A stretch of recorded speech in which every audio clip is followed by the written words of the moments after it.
से सोचना पड़ेगा, कुछ ऐसे प्लान्स लाने पड़ेंगे, शुरुआत की है ना, उसको कैसे कंट्रोल किया जाए। शुरुआत की है ना, लेकिन मेरे आने के बाद मुझ पर भी बहुत दबाव आया। सब मुस्लिम आबादी, आप इसको छेड़ नहीं सकते, यहाँ बवाल हो जाएगा। ऐसा क्यों होता है कि जो मुस्लिम बहुल क्षेत्र है सिर्फ वहीं पे दिक्कतें होती हैं? असल में क्या है, मेरे आगे बढ़ने पर 12 फीट पीछे मस्जिद गई, कब्रिस्तान 5 फीट पीछे गया, पता होता को हम उन बातों से परे हैं। ऐसा नहीं कि हमने कोई वहीं हटाया, जहाँ हिंदू आबादी वहाँ भी हटाया। हिंदू आबादी को बहुत जगह हटाया और आराम से आप हटाया। सारा, अरे चक्रौता रोड तोड़ा मैंने, कोई छोटी बात थी क्या?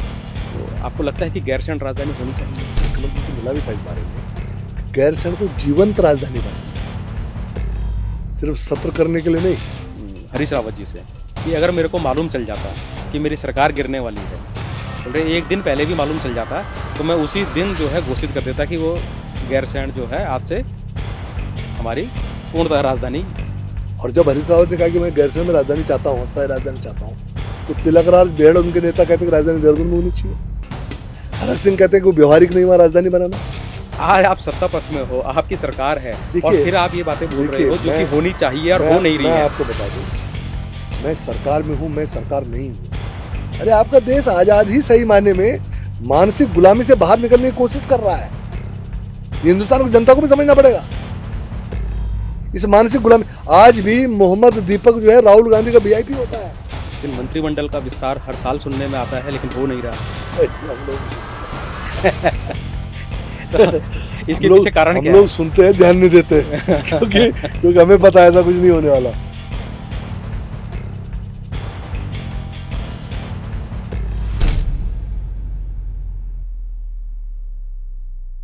नमस्कार सर, आज के हमारे पॉडकास्ट में आपका बहुत बहुत स्वागत है।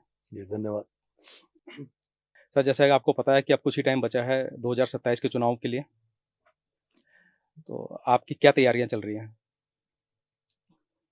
देखिए, मेरी पार्टी 24/7 इंटू 365 लगातार काम में होती है, और हमारे चुनाव की लगातार तैयारियां चलती रहती है, संगठनात्मक तैयारियां होती हैं, जनता में जो विकास के काम हैं वो होते हैं, सेवा कार्य हमारे साथ साथ चलते रहते हैं। तो चुनाव के लिए जो कुछ किया जाना आवश्यक है वो हम लगातार करते हैं, तो इसलिए हम हर पल चुनाव लड़ रहे होते हैं। तो आप समझ सकते हैं कि हम किस माइंडसेट के लोग हैं। बिल्कुल, हम हमेशा चुनाव के लिए तैयार रहते हमेशा रेडी हैं, हैं। कभी भी चुनाव करवा दीजिए। हाँ, उस माइंडसेट के लोग। तो लगता है सर कि चुनाव 2027 में होगा, या ऐसा सुनने में भी आ रहा है कि 26 के लास्ट में भी हो सकता है? अभी कोई संभावना नहीं है, 27 को ही मान के चलना चाहिए, मेरा ऐसा मानना ये तो बहुत अच्छी बात है सर। अच्छा, एक चीज़ और भी है सर, जहाँ आपने जो बताया कि हमेशा चुनाव के लिए रेडी है, पार्टी हमेशा तैयार रहती है, फुल मूड में हमेशा तैयार है। लेकिन अभी आप ही के क्षेत्र में और आपके क्षेत्र से लगे हुए जो दूसरे विधायक हैं, उनके साथ मैंने देखा है कि कई बार आपकी किसी न किसी चीज़ को लेकर टकरार भी चलती रहती है। है। मेरी कभी किसी से कोई तकरार नहीं, आज तक का ये रिकॉर्ड है कि मैं जनता में पिछले 40 साल से काम कर रहा हूँ, कई पदों पर भी रहा हूँ। मेरा किसी से कोई टकराव कभी आज तक हुआ ही नहीं है। हाँ, ये जरूर है, जब विरोधी दल के विधायक है, विरोधी दल के कार्यकर्ता हैं, जब वो मेरी पार्टी को टारगेट करते हैं, तो निश्चित तौर पर हमको बोलने के लिए बाध्य होना पड़ता है, बोलना पड़ता है, क्योंकि डिफेंस में बोलते हैं। लेकिन चाहे किसी भी दल में लोग हों और कोई भी विधायक हो, है तो मेरे उत्तराखंड के लोग, तो मैं अपनों के खिलाफ नहीं जाता। हाँ ठीक है, वैचारिक धरातल पर जब संघर्ष होगा तो विचारों का संघर्ष होगा, बिल्कुल, वो तो होगा चुनावी ही। संघर्ष होगा, तो जीत हार का संघर्ष होगा। तो संघर्ष में तो हम लोगों को सामने आना ही पड़ेगा, उसके लिए तो हमको संघर्ष करना ही पड़ेगा। लेकिन व्यक्तिगत तौर पर मैं सबका शुभचिंतक हूँ, मैं किसी के विरोध में सोचने की स्थिति में ही नहीं हूँ, वो मेरा एजेंडा ही नहीं है जी। अच्छा, एक चीज़ और सर, आप 2 बार के विधायक हैं धर्मपुर क्षेत्र से ही। जब पहली बार आप विधायक बने, उस समय की जो चुनौतियाँ थी धर्मपुर के लिए, आपको क्या लगता है कि 10 सालों में उसमें कितना बदलाव आया? देखिए, आप मुझे सिर्फ 2 बार के विधायक से मत आंकिए, आप मेरा शुरू करिए 88-89 सभासद से। नहीं, वो तो है सर, वो तो फिर बता रहा हूँ। उसके बाद जब मैं चेयरमैन बना, तो पहली बार देहरादून का एक्सपेंशन हुआ, देहरादून नगर निगम बना। तो धर्मपुर का बहुत सारा क्षेत्र ऐसा है जो उस समय नगर पालिका क्षेत्र से बाहर था, और जब मैंने नगर निगम बनाया और नगर निगम के लिए मुझे नगर पालिका छोड़नी पड़ी, तो बहुत सारा क्षेत्र उस समय नगर निगम में ऐड हुआ, तो मेरे उस समय से वहां पर मेरी एंट्री हो गई थी उन क्षेत्रों में, वहां से मेरा काम प्रारंभ हो जाता है। बिल्कुल होता है। फिर पार्टी अध्यक्ष के नाते मैंने पूरे महानगर में काम किया, तो मैं उन क्षेत्रों में काम कर रहा था, मतलब और क्षेत्रों के अलावा उनमें भी काम कर रहा था। फिर मुझे आप लोगों ने मेयर बना दिया, तो मेयर बनाने नाते वही क्षेत्र जो उसमें जुड़े थे उनमें मेरा डेवलपमेंट प्रोसेस शुरू हुआ। उसके बाद फिर मैं जब दोबारा मेयर बना और बाद में जब मैं विधायक बना, तो आपने देखा उस समय एक एक्सटेंशन और हुआ है नगर निगम का। हाँ जी। नगर पालिका 2 बार एक्सटेंड हुई है। एक बार एक्सपेंशन हुआ है 97-98 में जब मैं चेयरमैन रहा, वो मेरे हाथों से हुआ। बिल्कुल। दोबारा फिर 2017 में हुआ, उस समय मैं मेयर भी था और विधायक भी था। दोबारा हाँ जी। एक्सपेंशन हुआ, तो लगभग आधा विधानसभा जो उस समय जो आज धर्मपुर में है, वो उस समय नगर निगम में आ गई थी। तो इसलिए आप कह सकते हैं कि मैं पहले से उन जगहों पे मौजूद था और वहां के नियोजन में पहले से मैं लग गया था। नगर पालिका नगर निगम के टाइम से मैंने वहां पर कार्य प्रारंभ कर दिया था। हाँ, कुछ क्षेत्र जो ग्रामीण क्षेत्र थे, जो बचे हुए थे, जहां तक मेरी पहुंच नहीं थी, ये जो मुझ तक नहीं आ पा रहे थे, वो पेरी अर्बन का एक कंसेप्ट में लेके आया था जो आज भी चर्चा होती है। तो उसके माध्यम से कुछ काम हमने वहां पर भी किया और बाद में जब मुझे मौका मिला तो मैंने पूरी की पूरी विधानसभा देहरादून नगर निगम में सम्मिलित कर दी, जो बाकी का बचा हुआ सभी था। तो हम लगातार उस पर काम कर रहे हैं। उस समय जो पहला चैलेंज यही था शहर के लिए कि जो इसकी पेरिफेरी है, जिसको हम पेरी अर्बन एरिया बोलते हैं, यहाँ का कॉलोनाइजेशन तो हो गया था, लेकिन यहाँ शहरी सुविधाएं नहीं मिल पा रही थी क्योंकि शहर का हिस्सा नहीं था। बिल्कुल। तो मेरा काम वहीं से प्रारंभ हो जाता है कि उन क्षेत्रों को नगर निगम में जोड़ना, पहले नगर पालिका में जोड़ना, फिर नगर निगम में जोड़ना। तो उनको जो शहरी सुविधाएं आज मुहैया हो रही हैं, चाहे वो बिजली है, चाहे पानी है, चाहे वो सफाई है, स्ट्रीट लाइट्स है, ये जो MDDA का ये सब डेवलपमेंट प्रोसेस चल रहा है, जो शहर की योजनाएं ADB वगैरह आ रही हैं, इसकी बुनियाद वहीं पड़ गई जब वो शहर में आ गया। बिल्कुल। क्योंकि मैं नियोजन का आदमी हूँ, बेसिकली मैं प्लानिंग पे काम करता हूँ, तो वहां जो आज लाभ मिल रहे हैं उसकी बुनियाद मैंने रखी है। तो मेरे बनने के बाद वो काम और तेजी से आगे बढ़े हैं। तो मैं समझ सकता हूँ पिछले लगभग 9 साल हो गए हैं मुझे एज ए विधायक वहां पर, तो वहाँ बहुत बेहतर काम हो रहा है। लेकिन सर, जैसे धर्मपुर क्षेत्र है, यहाँ से तो ज़्यादा दूर भी नहीं है, वहाँ पे कुछ चीज़ें ऐसी हैं जो साल दर साल प्रॉब्लम बढ़ती ही जा रही है। जैसे ट्रैफिक को लेकर अगर जैसे चलें, वहाँ की जो देखिए, सड़कें हैं। देखिए ट्रैफिक अकेला धर्मपुर का मसला नहीं है, ये पूरे शहर का मसला है, और पूरे शहर का नहीं पूरे हिंदुस्तान का मसला हो गया आज की तारीख में। आप कौन सी सिटी ऐसी है जिसमें ट्रैफिक को लेकर आवाजें नहीं उठती हैं, बता दीजिए पूरे देश के अंदर। कारण है उसका, आज हम दुनिया की सबसे बड़ी आबादी है, तो मानना पड़ेगा, चाइना से ऊपर चले गए। बिल्कुल। दूसरा, हमारे फाइनेंशियल स्टेटस पहले से बढ़ गया है, जिसके कारण हमने अपने तमाम संसाधन जोड़े हैं, जिसमें लग्जरी भी शामिल है। तो उसके कारण वाहनों का आवाजाही ज्यादा बढ़ गई है, डेवलपमेंट प्रोसेस चल रहा है, तो कॉमर्शियल एक्टिविटीज बढ़ रही हैं, उसके कारण भी कुछ चीजें हो रही हैं। तो ये धर्मपुर विधानसभा का अकेला मसला नहीं है, ये पूरे देश का मसला है और उसमें पूरे देहरादून का मसला है। हाँ, लेकिन ये है, तो देखिए, देश का मसला तो पूरा है जी, इसमें कोई डाउट नहीं है। हर जगह ट्रैफिक की आज की सब डेट जगह में हो रहा है, दिक्कत है, लेकिन कहीं से तो शुरुआत करनी पड़ेगी, कहीं से सोचना शुरुआत पड़ेगा, कुछ शुरुआत ऐसे शुरुआत प्लान्स की लाने है ना, पड़ेंगे शुरुआत की है कि ना, उसको कैसे कंट्रोल किया जाए। शुरुआत की है ना। आपको मालूम होगा जब मैं एज ए विधायक बना था उस समय तक बाईपास का काम अधूरा अटका हुआ था, आपको मालूम है। 12 साल तक बाईपास का काम हाईकोर्ट में पेंडिंग पड़ा हुआ था, कोर्ट में लोग गए हुए थे। आखिर उसका समाधान हुआ, बाईपास बना ना। बिल्कुल। आपका जो आरओबी आज मेरा बन रहा है, जो भंडारी बाग का जो आरओबी हम बना रहे हैं, रेस्ट कैंप को जोड़ने वाला, ये पिछले 25 साल से नहीं बन पाया था। मैं ही नगर पालिका में बैठ के उस समय मैंने प्रस्ताव पास किया था, हो नहीं पा रहा था। आखिर आज वो काम आगे हुआ है ना, वो लगभग पूरा हो रहा है। आपने तमाम इंक्रोचमेंट ड्राइव चला, आपको मैं उदाहरण को 2-3, क्योंकि बड़ा विषय है, एक एक छोटी छोटी बात तो नहीं की जा सकती, बिल्कुल। मोटे मोटे तौर पे समझाने की कोशिश करता हूँ। आपने जब हमने इंक्रोचमेंट ड्राइव चलाया था तो टर्नर रोड, बंजारा वाली बेल्ट और तुम्हारा मेव वाला, ये हमारा यहाँ पर इंक्रोचमेंट ड्राइव चला था हमारा। और इंद्रेश वाली रोड जो महत इंद्रेश से आती है, महत इंद्रेश हमने चौड़ा किया, आपने देखा होगा, बिल्कुल। मुख्य मार्ग। आपने टर्नर रोड बनता हुआ देखा होगा, 2 बार मैं बना चुका हूँ, वो चौड़ा किया हमने। मेव वाला जो एक बहुत बड़ी समस्या थी, जब मैंने पता किया, तो आप जब इधर से शिमला बाईपास से जाते हैं तो पेट्रोल पंप तक तो थोड़ा ठीक बिल्कुल चौड़ा था, लेकिन उससे आगे लेके तेलपुर चौक तक मेवाला सिमटा हुआ था, बिल्कुल सिमटा हुआ है। और पूरे देहरादून में इंक्रोचमेंट ड्राइव चला, उसी पार्ट में नहीं चल पाया, जबकि वहां का मुआवजा जा चुका था, लेकिन कोई उसको छोड़ने को तैयार नहीं था। ठीक करने को तैयार नहीं था। लेकिन मेरे आने के बाद मुझ पर भी बहुत दबाव आए कि साहब मुस्लिम आबादी है, आप इसको छेड़ नहीं सकते, यहाँ बवाल हो जाएगा। लोग मेरे पास भी आए कि साहब आप ऐसा क्यों करें। लेकिन आपको ताज्जुब होगा कि मेरे कहने पर और मेरे आगे बढ़ने पर 12 फीट पीछे मस्जिद गई है, कब्रिस्तान 5 फीट पीछे गया, पथराव तक हुआ। और आज आप मेवाला चले जाएं, वो सड़क आप देख के आएंगे तो फुटबॉल का मैदान जैसे लगता है, किसी उसको सोच भी नहीं सकता ऐसा मेवाला भी हो सकता है। हाँ, वो बिल्कुल रोड पे मस्जिद है, वो कोई आपको सोच नहीं मालूम सकता है, था। मैं कई बार गया हूँ वहां लोकल से। लोग हैं, जिस तरह का माहौल था वहां, आज आप देखो ना, आज लगता नहीं मेवाला में चल रहा है। लेकिन ऐसा क्यों है सर कि जैसे आपने बताया कि वो मुस्लिम बहुल क्षेत्र है और लोगों ने बोला भी कि वहाँ पे दंगे हो सकते हैं या कुछ भी प्रॉब्लम क्रिएट हो सकती है। ऐसा क्यों होता है कि जो मुस्लिम बहुल क्षेत्र है सिर्फ वहीं पे दिक्कतें होती हैं? असल में क्या है, हमारे साथ तो खैर ऐसी दिक्कत नहीं है, कोई भी मुस्लिम बहुल क्षेत्र हो चाहे हिंदू बहुल क्षेत्र हो, हमें तो विकास करना होता है, काम करना होता है। लेकिन कांग्रेस के साथ एक बड़ी प्रॉब्लम है, कांग्रेस मुस्लिम वोटर को अपना कैडर देख के चलता है आज की डेट में। उनको ये लगता है ये हमारे पास कैडर बचा है, तो वो किसी भी कीमत पे उनकी नाराजगी नहीं लेना चाहता। और इंक्रोचमेंट हटाना जो है बहुत खुशी खुशी कोई हटाता नहीं है, वो कहने की नाराजगी मोल लेनी पड़ती है। हम उन बातों से परे हैं, ऐसा नहीं कि हमने कहीं वहीं हटाया, जहाँ हिंदू आबादी वहां भी हटाया। हाँ, हिंदू आबादी में तो बहुत जगह हटाया और आराम से आप हटाया। सारा, अरे चक्रौता रोड तोड़ा मैंने, कोई छोटी बात थी क्या? बहुत हिंदू आबादी छोड़ो, मैक्सिमम मेरे संगठन के लोग हैं, वो भी तो हम लोगों ने किया। आज आड़त बाजार हम तोड़ने जा रहे हैं, उसको शिफ्ट करने जा रहे हैं, वो भी तो हमारे लोग हैं। बिल्कुल। तो हमने बल्कि कभी उसको चौड़ा भी किया और आप तो उसको शिफ्ट कर रहे हैं। हमने कहीं डिफ्रेंशिएट नहीं किया कि ये मुस्लिम है, ये हिंदू है, ये कोई और है। हमने शहर के विकास के लिए जो सही हुआ वो किया।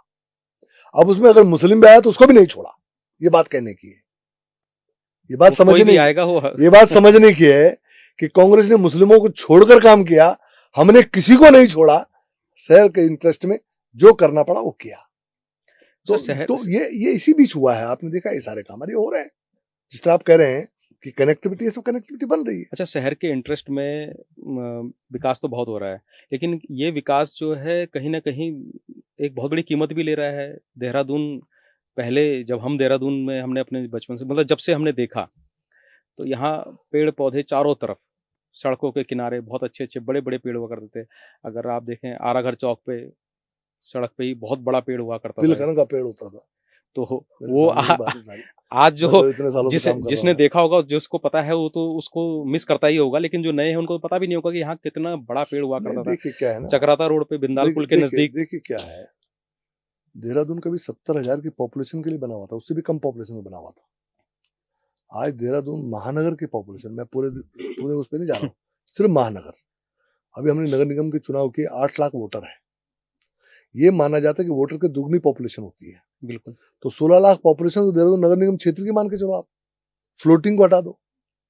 अब एक 60-65 हजार लोगों के लिए बना हुआ शहर आज आपका जो है लगभग 20 लाख लोगों को कैटर कर रहा है रोज। तो ये बदलाव तो आएंगे। लेकिन शहर ने अपनी तरफ से सीमाएं भी तो बहुत बढ़ा दी हैं। हाँ, ये बदलाव आएंगे ना। वो जो शहर जो 50-60 क्यों हजार के लिए था वो बहुत छोटा था। क्यों हो रहा है ये, क्यों करना पड़ रहा है? बदलाव तो स्वीकारना पड़ेगा, आवश्यकताएं हैं। पहले हमारे डालने वाले में 5 बीघे में कोठी होती थी, उससे नीचे आप बना ही नहीं सकते थे। आज डालने वाले में फ्लैट बने हुए, क्या है? सही बात, ये रिक्वायरमेंट बन गई है। तो समय के साथ में आपको चलना पड़ता है। हाँ, ये ठीक है कि इसका ग्रीनरी का स्वरूप बना रहे, इसको कैसे बेहतर किया जाए, उसके लिए लगातार काम होने चाहिए, उसके लिए काम हम लोग कर रहे हैं। सही बात है सर। अच्छा, इसमें आपने ये भी तो देखा होगा, ये जो आपका सहजदारा रोड है वो पूरा पेड़ ऐसे थे कि वो टनल के जैसे दिखते थे। निश्चित तौर उसके बहुत बीच अच्छा में तो वो लगता बहुत ही सुंदर बहुत अच्छा लगता था, लेकिन वो रोड एक्सपेंशन के कारण वो हटाने पड़े। तो सरकार कभी इस तरह की पॉलिसीज क्यों नहीं रखती है कि अगर हमको हटाना है, अगर हमको चौड़ीकरण करना है, हमको सड़क अगर 20 फीट चौड़ी करनी है तो क्यों ना इसको 20 की जगह 30 फीट चौड़ा कर दें और पेड़ वहां पे भी लगा दिए जाए। पेड़ लगेंगे, देखो ऐसा नहीं है, ये बाकायदा पॉलिसी में है कि आप जितने पेड़ हटाएंगे उससे ज्यादा लगाएंगे। It's a part of the policy. वो तो है सर, लेकिन है क्या, दिक्कत क्या होती है कि बड़े बड़े पेड़ हैं, वर्षों से वो खड़े हैं, वो दिखाई पड़ते हैं, विजिबल हैं। आज आप अगर प्लांटेशन करें तो उसको विजिबल होते होते 5-7 साल लग जाएंगे। इट विल टेक टाइम उनको अपना शेप लेने में। तो कई बार जो प्लांटेशन हो रहा है शहर में, हम लाखों पेड़ लगाते हैं सर, बहुत बहुत प्लांटेशन शहर में होता भी है, हर बार अभियान चलता है। हरेरा पर तो बाकायदा सभी लोग जुटे रहते हैं, सब लगते हैं और करते हैं। लेकिन बरसातों में हर साल हम भी हाँ, लगाते हैं। लेकिन क्या है कि उसकी विजिबिलिटी आने में टाइम लगेगा। दूसरा क्या है कि जब तक हम उनको बनाते हैं तो दूसरा क्षेत्र में काम शुरू हो जाता है। ये चीज है, ये डेवलपमेंट प्रोसेस है, इसको आपको एक्सेप्ट करना पड़ेगा। सर अगर हम 5-6 साल की बात करें कि 5-6 साल लग जाते हैं कम से कम पेड़ को दिखने में, ठीक सिर्फ बात, दिखने में, इतना टाइम लगता है। तो आपको याद होगा त्रिवेंद्र जी ने हाँ, वो रिस्पना किया नदी था, के किनारे किया जो है था, बहुत पेड़ बहुत लगवाए बड़ा थे। अभियान चला था। अगर आज की डेट में देखें तो मेरे ख्याल से उसका 5% भी पेड़ नहीं दिखाई देते उसके, जो ठीक बात उस समय के लगे हुए थे। ऐसा ना, सर्वाइवल रेट कम है क्योंकि उसका लुक आफ्टर होता नहीं है। उस समय मैंने ये बात कही थी कि मैं कहा जो जो आप जहाँ जहाँ पेड़ लगा रहे हैं, कम से कम इसकी बैरिकेटिंग कर दीजिए, इसको फॉरेस्ट को किसी को जिम्मेदारी सौंप दीजिए, इनको सर्वाइव करना चाहिए। मैंने अपने क्षेत्र में किया, आप हिमाचल जी इसके दून यूनिवर्सिटी के आगे, दून यूनिवर्सिटी से आगे जहाँ पुलिस चौकी है, उसके आगे का जो बांस के वो पेड़ लगे हुए सब, वो मेरा नगर निगम से लगाया हुआ उस समय, वो आज सर्वाइव कर रहा दिख रहा है। उससे और आगे आप चले जाएंगे जहाँ गुजर लोग रहते हैं, जहाँ एसटीपी वगैरह उधर देखिए, उधर बहुत सारे पेड़ दिखते हैं, वो त्रिवेंद्र जी के टाइम पे लगाए हुए हमने, वो हमने उनको जिंदा रखा। तो जो जो मेरी कॉन्स्टिट्यूंसी में जहाँ जहाँ संभव हो सकता था हमने प्रयास किया, तो आज दिखाई भी पड़ रहा है। लेकिन उसके लिए आवश्यक ये है कि आप कहीं भी अगर पेड़ लगाते हैं तो उस पेड़ को वो कैसे सर्वाइव करेगा, उसके लिए आगे के लिए भी व्यवस्था बनानी पड़ेगी। आप लगा के इसलिए नहीं कर सकते, तो उसका एक उसका तरीका निकालना चाहिए मेरा समझ। मेरे को तो लगता है कि सरकार को इस तरह की मुहिम कुछ बनानी चाहिए, कुछ कि अगर पेड़ों को जिंदा रखने के लिए अगर ये काम एनजीओज को दे दें कि आप दिया इसको जिंदा रहता रखो है। और आप इसको दिखाओगे तो इतने साल बाद देखिए, ये रिवॉर्ड मिलेगा। हाँ, वो रिवॉर्ड वाला पक्ष जो है ना, वो मैं वही कहना चाहता, इंसेंटिव बेस्ड वर्क हो, क्योंकि एनजीओज भी कैसे काम करते हैं नहीं आपको नहीं, भी वो पता तो है। मैं वो रिवॉर्ड पे कि आप ये 5 साल के बाद आप दिखाएंगे उनको उनको तो ये अगर, रिवॉर्ड है, 10 साल के बाद ये रिवॉर्ड है। उनको अगर आगे कुछ वो रहेगा कि भाई इससे कुछ हासिल होगा बिल्कुल, तो करेंगे, नहीं आज तो की वो, डेट में करता है नहीं तो तभी वो है आदमी। एक दिन करके फोटो खिंचाएंगे, कहेंगे हमारे एनजीओ ने अपना लगाए, और उसके बाद आगे भेज देंगे साहब हमारा एनजीओ ये काम करा, एक रिपोर्ट तैयार हो जाएगी। बिल्कुल, यही हो रहा है आज की डेट में, हो यही रहा है। तो उसका आगे चल के कई बार तो एक ही पेड़ जो आपके एनजीओ ने वही लगाया, लगा रहा हूं। उसके बाद मैं भी किया, वो मैंने भी उसी पे फोटो खिंचा दिया। आउटकम नहीं आ रहा उसमें, तो ये जरूरी है कि उनको कोई इंसेंटिव बेस्ड कुछ उनके प्रोग्रामों को चलाया जाए, ताकि उसके आकर्षण में वो उसको जीवित रखें, उसको काम करें। क्योंकि जिस तरह का डेवलपमेंट अब देहरादून के अंदर चलना शुरू हो चुका है, इससे तो लगता है कि जो यहाँ आप तो देख ही चुके होंगे कि आज की डेट में देहरादून का टेम्परेचर और दिल्ली के टेम्परेचर में कोई ज़्यादा अंतर रह नहीं गया है। ठीक बात है, ठीक बात है। पहले देहरादून एक ऐसी जगह थी जिसका अपना खुद का ही एक मौसम हुआ करता था। ठीक बात, ठीक बात। यहाँ पे वो मतलब हल्की सी गर्मी हुई, बारिश हो गई, बहुत अच्छा लगता था। और अब तो ये ऐसा लगता है कि हम देहरादून में हैं या दिल्ली में हैं, एक जैसी बात है। Climate change is a problem, और हम लोग भी उससे बहुत ज्यादा प्रभावित हैं, उसको आप नकार नहीं सकते, वो तो है। इसके पीछे कहीं आपको ऐसा नहीं लगता कि ये बहुत बड़ा कारण हमारी अस्थायी राजधानी भी है? नहीं, वो कोई क्योंकि बड़े, डेवलपमेंट तो देखिए वो कोई बड़े कारण नहीं है। आप यहाँ से राजधानी भी शिफ्ट कर देंगे तब भी देहरादून तो देहरादून रहेगा। देहरादून एक ऐसा शहर है, पूरे देश का आकर्षण है। लेकिन अगर शुरुआत में ही ये राजधानी देहरादून ना होके गैरसैंण नहीं, होती, उससे बहुत ज्यादा अंतर नहीं आता। अंतर इसलिए नहीं आता, बॉम्बे तो देश की राजधानी नहीं है, देश की राजधानी दिल्ली है, बॉम्बे छोटा तो नहीं हुआ। आप उत्तराखंड की राजधानी कहीं भी बना सर देंगे, लेकिन मैं बता रहा हूँ, बॉम्बे जो है वो आर्थिक राजधानी है। हाँ, इसीलिए यही बात और कह रहा हूँ मैं आपसे। देहरादून रिटायरमेंट की प्लेस जी, था जी, कि रिटायर होके लोग यहाँ बसते थे। बदल गया, सिनेरियो बदल गया, अब आप उस तरह की बात अब तो बदल ही चुका है। आज की डेट में उत्तराखंड की आर्थिक राजधानी देहरादून बन चुकी है, यू बिलीव मी। और ये कैसे कैसे इसको एसेस किया जा सकता है, वो भी तरीका बता रहा हूँ मैं आपको, मैं नगर निगम में रहा हूँ। ये जो जितनी मलिन बस्तियां है ना, ये इंडिकेटर्स हैं। हमेशा मलिन बस्तियां वहीं आपको मिलेंगी जहां पर संभावनाएं ज्यादा होंगी, आर्थिकी की संभावनाएं होंगी, जहां डेवलपमेंट प्रोसेस चल रहा होगा, कॉमर्शियल प्रोसेस चल रहा होगा। तो देहरादून में जिस तरह मलिन बस्तियां बढ़ी हैं, इससे ये स्पष्ट हुआ है कि देहरादून में जो कॉमर्शियल एक्टिविटीज बहुत ज्यादा बढ़ी है, इससे पता चलता है। तो आज की तारीख में आप राजधानी गैरसैंण भी शिफ्ट कर देंगे, वो जनभावना जुड़ा हुआ प्रश्न है, कोई दिक्कत नहीं है उसमें।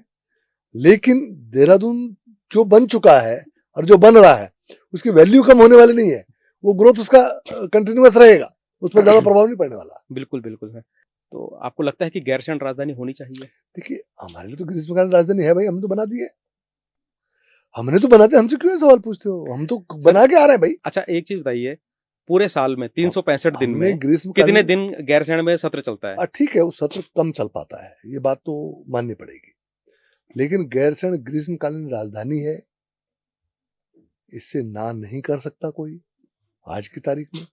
और मैंने ये कहा है, मैं मुख्यमंत्री से मिला भी था इस बारे में, कि गैरसैंण को जीवंत राजधानी बनाइए, सिर्फ सत्र करने के लिए नहीं, या सिर्फ ग्रीष्मकालीन राजधानी कहने के लिए नहीं, वहां राजधानी जैसा दिखना चाहिए। तो उसके लिए मैंने उनसे भी कहा था कि एक एशिया स्तर का अधिकारी वहां नियुक्त कीजिए बाकायदा, जो वहां पर पूरी व्यवस्था बनाएगा और उसका अपना संरचना तैयार करेगा, ताकि वहां से एक्टिविटीज बढ़े और वहां एक राजधानी जैसा माहौल बने। क्योंकि मैंने ये भी कहा है, मेरी विधानसभा में एक भाषण है इस पर, जब ये ग्रीष्मकालीन राजधानी बनी थी, तो मैंने ये कहा कि इन संभावना से इनकार नहीं किया जा सकता कि भविष्य में गैरसैंण अस्थायी राजधानी बने। इस संभावना से इनकार नहीं किया जा सकता, बशर्ते हम उस स्तर का इंफ्रास्ट्रक्चर यहां उस बीच खड़ा कर सके। अब एकदम घोषित करने से तो काम नहीं चलेगा ना। अब हमने मान लो ग्रीष्मकालीन राजधानी बना दिया, अब सिर्फ सत्र करने से काम नहीं चलेगा ना, वहां राजधानी जैसा कुछ तो चले ना, लगना तो चाहिए कि कुछ राजधानी ऑफिसेज हो, मिनी सचिवालय हो, एक्टिविटीज हो, वहां से कुछ काम प्रदेश का चले, तब तो लगेगा ना, कुछ डेवलपमेंट एक्टिविटीज चले, मतलब लगे, वाइब्रेंट होना चाहिए कि हाँ कुछ जीवंत है, कुछ चल रहा है। मतलब वो एक ऐसी तो हमारी उसके लिए काम करने की जरूरत है। वो एक हमारी एक ऐसी राजधानी, चाहे ग्रीष्मकालीन हो चाहे मतलब कैसे भी लेके चले हम, ऐसी घोषित हो रखी है कि उस गैरसैंण के रहने वाले व्यक्ति को भी अगर कोई काम की जरूरत है राजधानी से संबंधित, तो उसको आना देहरादून ही पड़ता है। ठीक बात। तो आपको लगता है कि इतना हजारों करोड़ रुपया खर्च करके, लगभग मेरे ख्याल से 8,500 करोड़ से ज्यादा उस बिल्डिंग पे लग चुका है और दिन प्रतिदिन लग ही रहा है, एक दिन के सत्र में कितना पैसा खर्च होता है? ठीक बात। इस चीज को आप हमसे ज्यादा अच्छे तरीके से आप जानते हैं।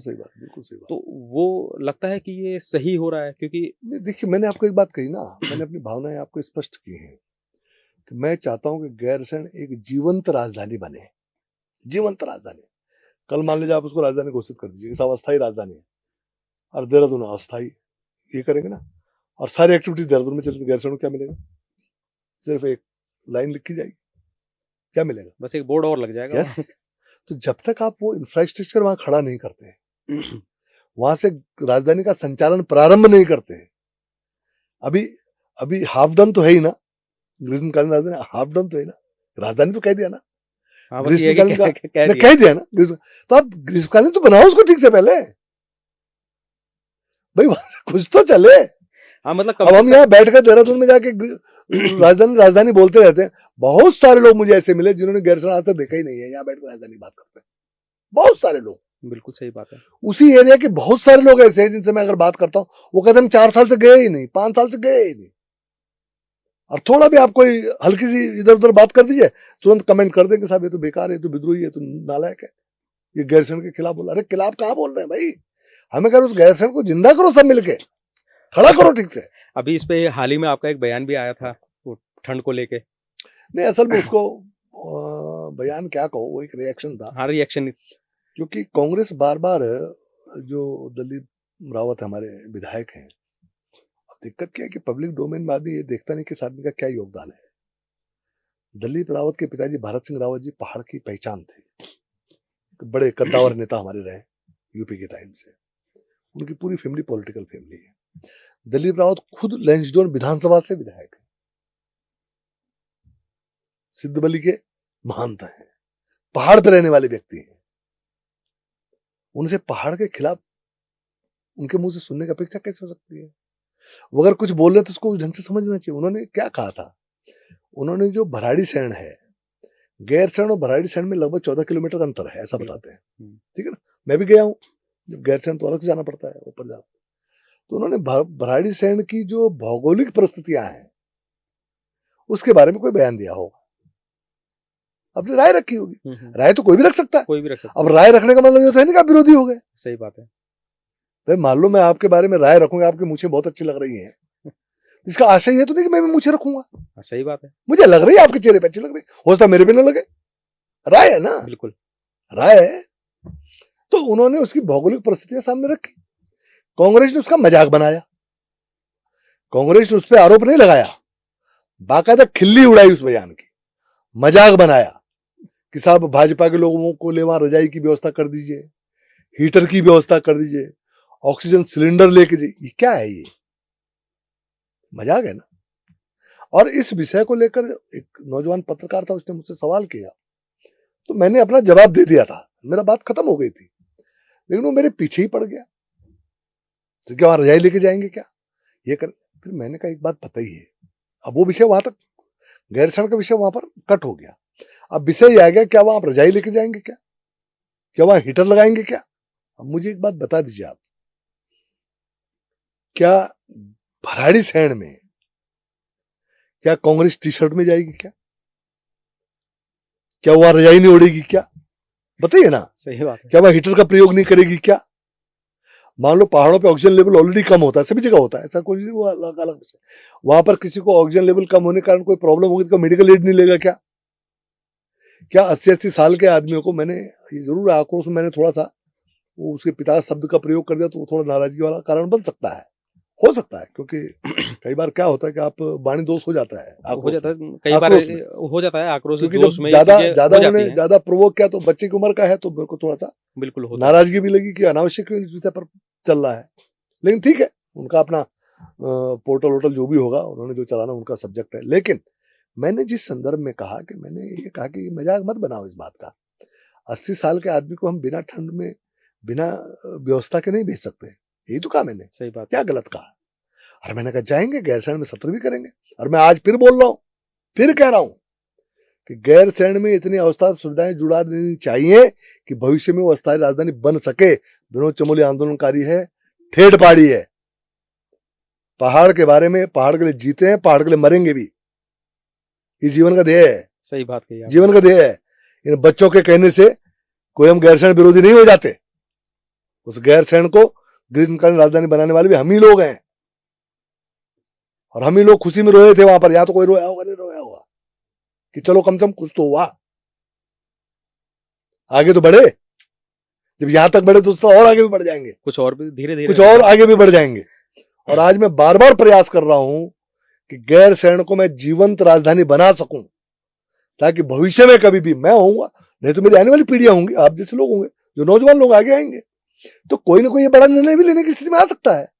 लेकिन वहां उस तरह का इंफ्रास्ट्रक्चर खड़ा तो हो जाए। अभी आपने हरक सिंह जी का बयान सुना होगा, बहुत अच्छी बात होगी, उन्होंने कहा प्रैक्टिकल नहीं है। वो तो कांग्रेस के नेता आज की डेट में। सही बात है। उन्होंने कहा प्रैक्टिकल नहीं है वहां पर अभी राजधानी बनाना, वहां संचालित नहीं हो सकती। उन्होंने आउटराइट रिजेक्ट किया।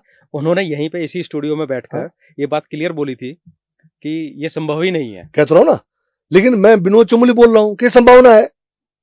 हम अंतर है ना, हरक सिंह जी को उसमें संभावना नहीं दिखती, मेरे मित्र हैं। विनोद चमोली को उसमें संभावना दिखती है, क्योंकि विनोद चमोली विषम परिस्थितियों में काम करने का आदी है। विनोद चमोली वो सब करने का आदी है जो कभी किसी ने नहीं किया। नगर निगम बनाने का आदी है, नगर निगम का एक्सपेंशन तमाम लोगों के विरोध के बाद करने वाला आदमी है। चक्रौत रोड पे तमाम सरकार तमाम लोगों को विरोध करने के बाद तोड़ने वाला आदमी है। हम वो सब करने वाले आदमी है जो कोई नहीं कर सकता, वो बड़ा निर्णय लेने वाले आदमी है। सही बात है। तो हमको हर चीज में संभावनाएं दिखती हैं, हम किसी को नकारते नहीं उन संभावनाओं को। समय आएगा, क्या पता किस हाथ से निर्णय होना हो, कितना बड़ा निर्णय हो सकता है। लेकिन उस निर्णय के लिए पहले तैयारियां चाहिए, बड़ा मामला है, क्योंकि प्रदेश भी चलाना है। तैयारियां तो बहुत चाहिए वहां के लिए, तैयारियां चाहिए। तो मेरा ये कहना है कि ग्रीष्मकालीन राजधानी के बहाने ही सही वहां तैयारी कीजिए। जिस दिन वहां से लगेगा कि यहाँ से सुगमता से राजधानी चल रही है, उस दिन आप अस्थायी भी बना सकते हैं, कौन रोक रहा है आपको। अच्छा, इसी में राजधानी को लेकर एक चीज याद आती है मेरे को। यहीं पे बातचीत हुई थी उनसे, हरीश रावत जी से। तो जब उनकी सरकार गिरी थी तो उस चीज़ के ऊपर मैंने ऐसी उनसे बातचीत करी और गैरसैंण के ऊपर बात चल रही थी। तो उनका कहना था कि अगर मेरे को मालूम चल जाता कि मेरी सरकार गिरने वाली है, बोल रहे एक दिन पहले भी मालूम चल जाता, तो मैं उसी दिन जो है घोषित कर देता कि वो गैरसैंण जो है आज से हमारी पूर्णतः राजधानी घोषित हुई। कुछ नहीं, देखिए हरीश रावत जी की बातों पर अब किसी को विश्वास होता नहीं है। वो राजनीति करने के लिए चुनाव जीतने में कुछ भी कह सकते हैं, कुछ भी कर सकते हैं। मैं ये बात इसलिए कह रहा हूं कि हरीश रावत जी के पास भी बहुत मौका था।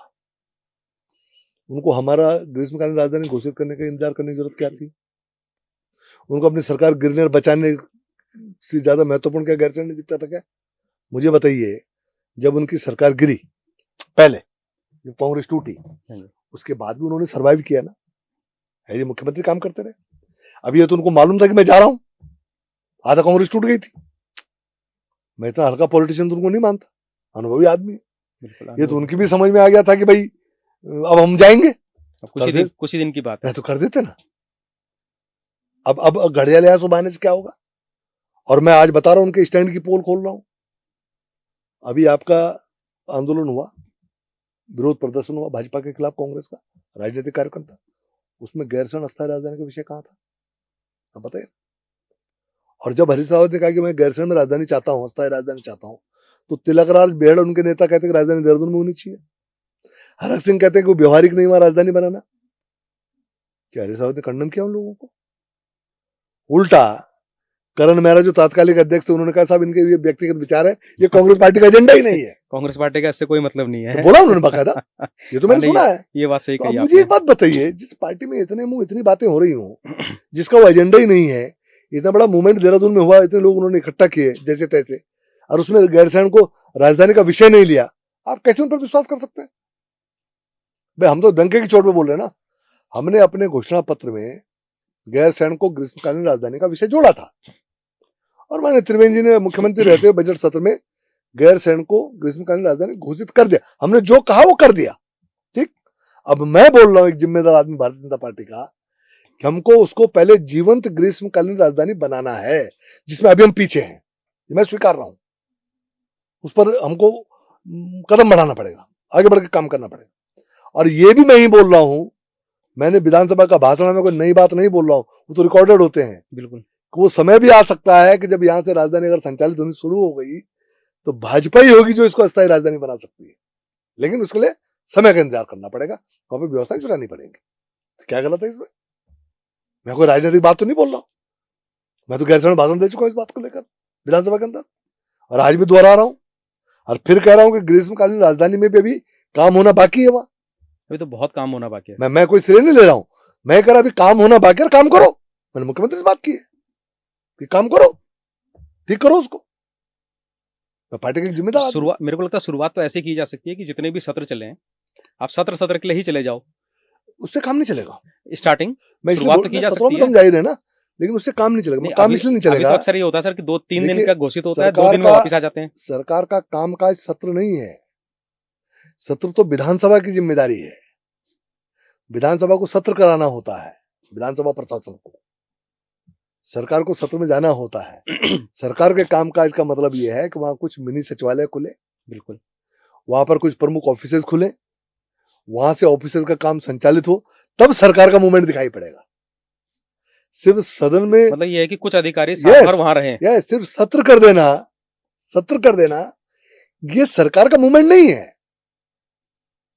सरकार का मूवमेंट तब होगा जब सरकार की जो प्रशासनिक व्यवस्था है, जो शासन व्यवस्था है, वहां से संचालित होनी शुरू हो जाए, जितना मेरी समझ है। तो मैं उस लेवल पे जाना चाहता हूं, सिर्फ सत्र तक सीमित नहीं रहना चाहता हूं। आप मुझे कहते जय साहब हफ्ते भर का सत्र कर लीजिए, आपके 15 दिन का कर लीजिए, 1 महीने कर लीजिए, क्या हो जाएगा?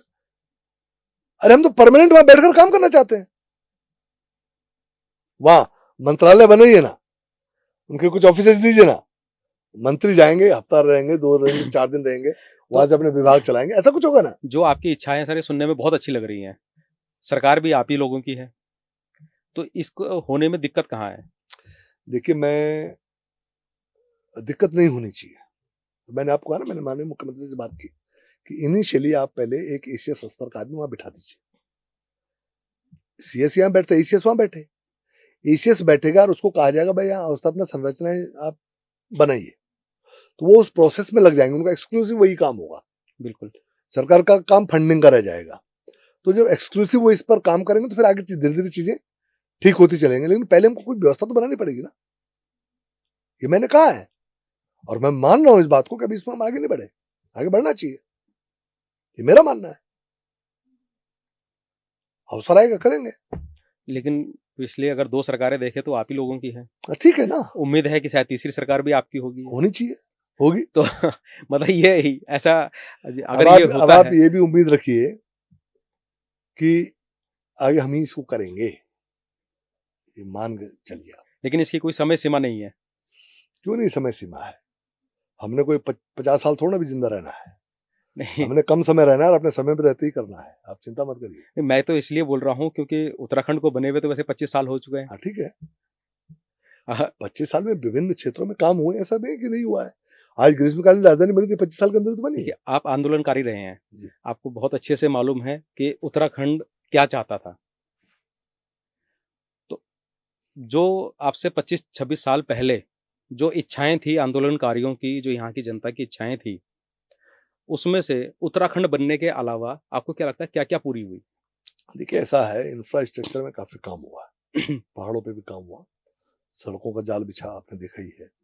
हालांकि अब उल्टा हो गया, पहले जाने के लिए हम सड़कें बना रहे थे, अब वहां से आने के लिए आने बना के लिए रहे बन गई हूँ। वो सड़कें आने का काम कर रही हैं, कि लोग वहां से बोझे बिस्तर उठा के यहाँ हैं। मैं पहुंच इस रहे पे भी आने वाला था, आपने तो खुद ही हैं। वो बात छेड़ नहीं दी। यार, मैं अपने गांव की बात बता रहा हूँ, मैं उदाहरण दे रहा हूँ, मैं लोगों को समझाता हूँ इस बात को कि आप सोचेंगे कि सड़क, बिजली, पानी ये आपको अगर मिल गई तो आपका सब काम हो गया। मैं नहीं मान रहा इस बात को। मेरा गांव भरा पूरा गांव था, मेरे गांव में 1.5 किलोमीटर से हम पानी लाते थे, 2 किलोमीटर से चढ़ाई चढ़ के। बिजली नहीं थी, चिमनी में हमने पढ़ाई की, लालटेन चिमनी में पढ़ाई की हमने। हमारे गांव में चिकित्सा सुविधाएं नहीं थी। हमको एक बरनौल का, एक बार मुझे याद है मेरे भाई जल गया था, मैं छोटा सा था, तो शाम को 6 बजे अंधेरे में मुझे कीर्तिनगर एक बरनौल खरीदने के लिए आना पड़ा, एक बरनौल, ठीक।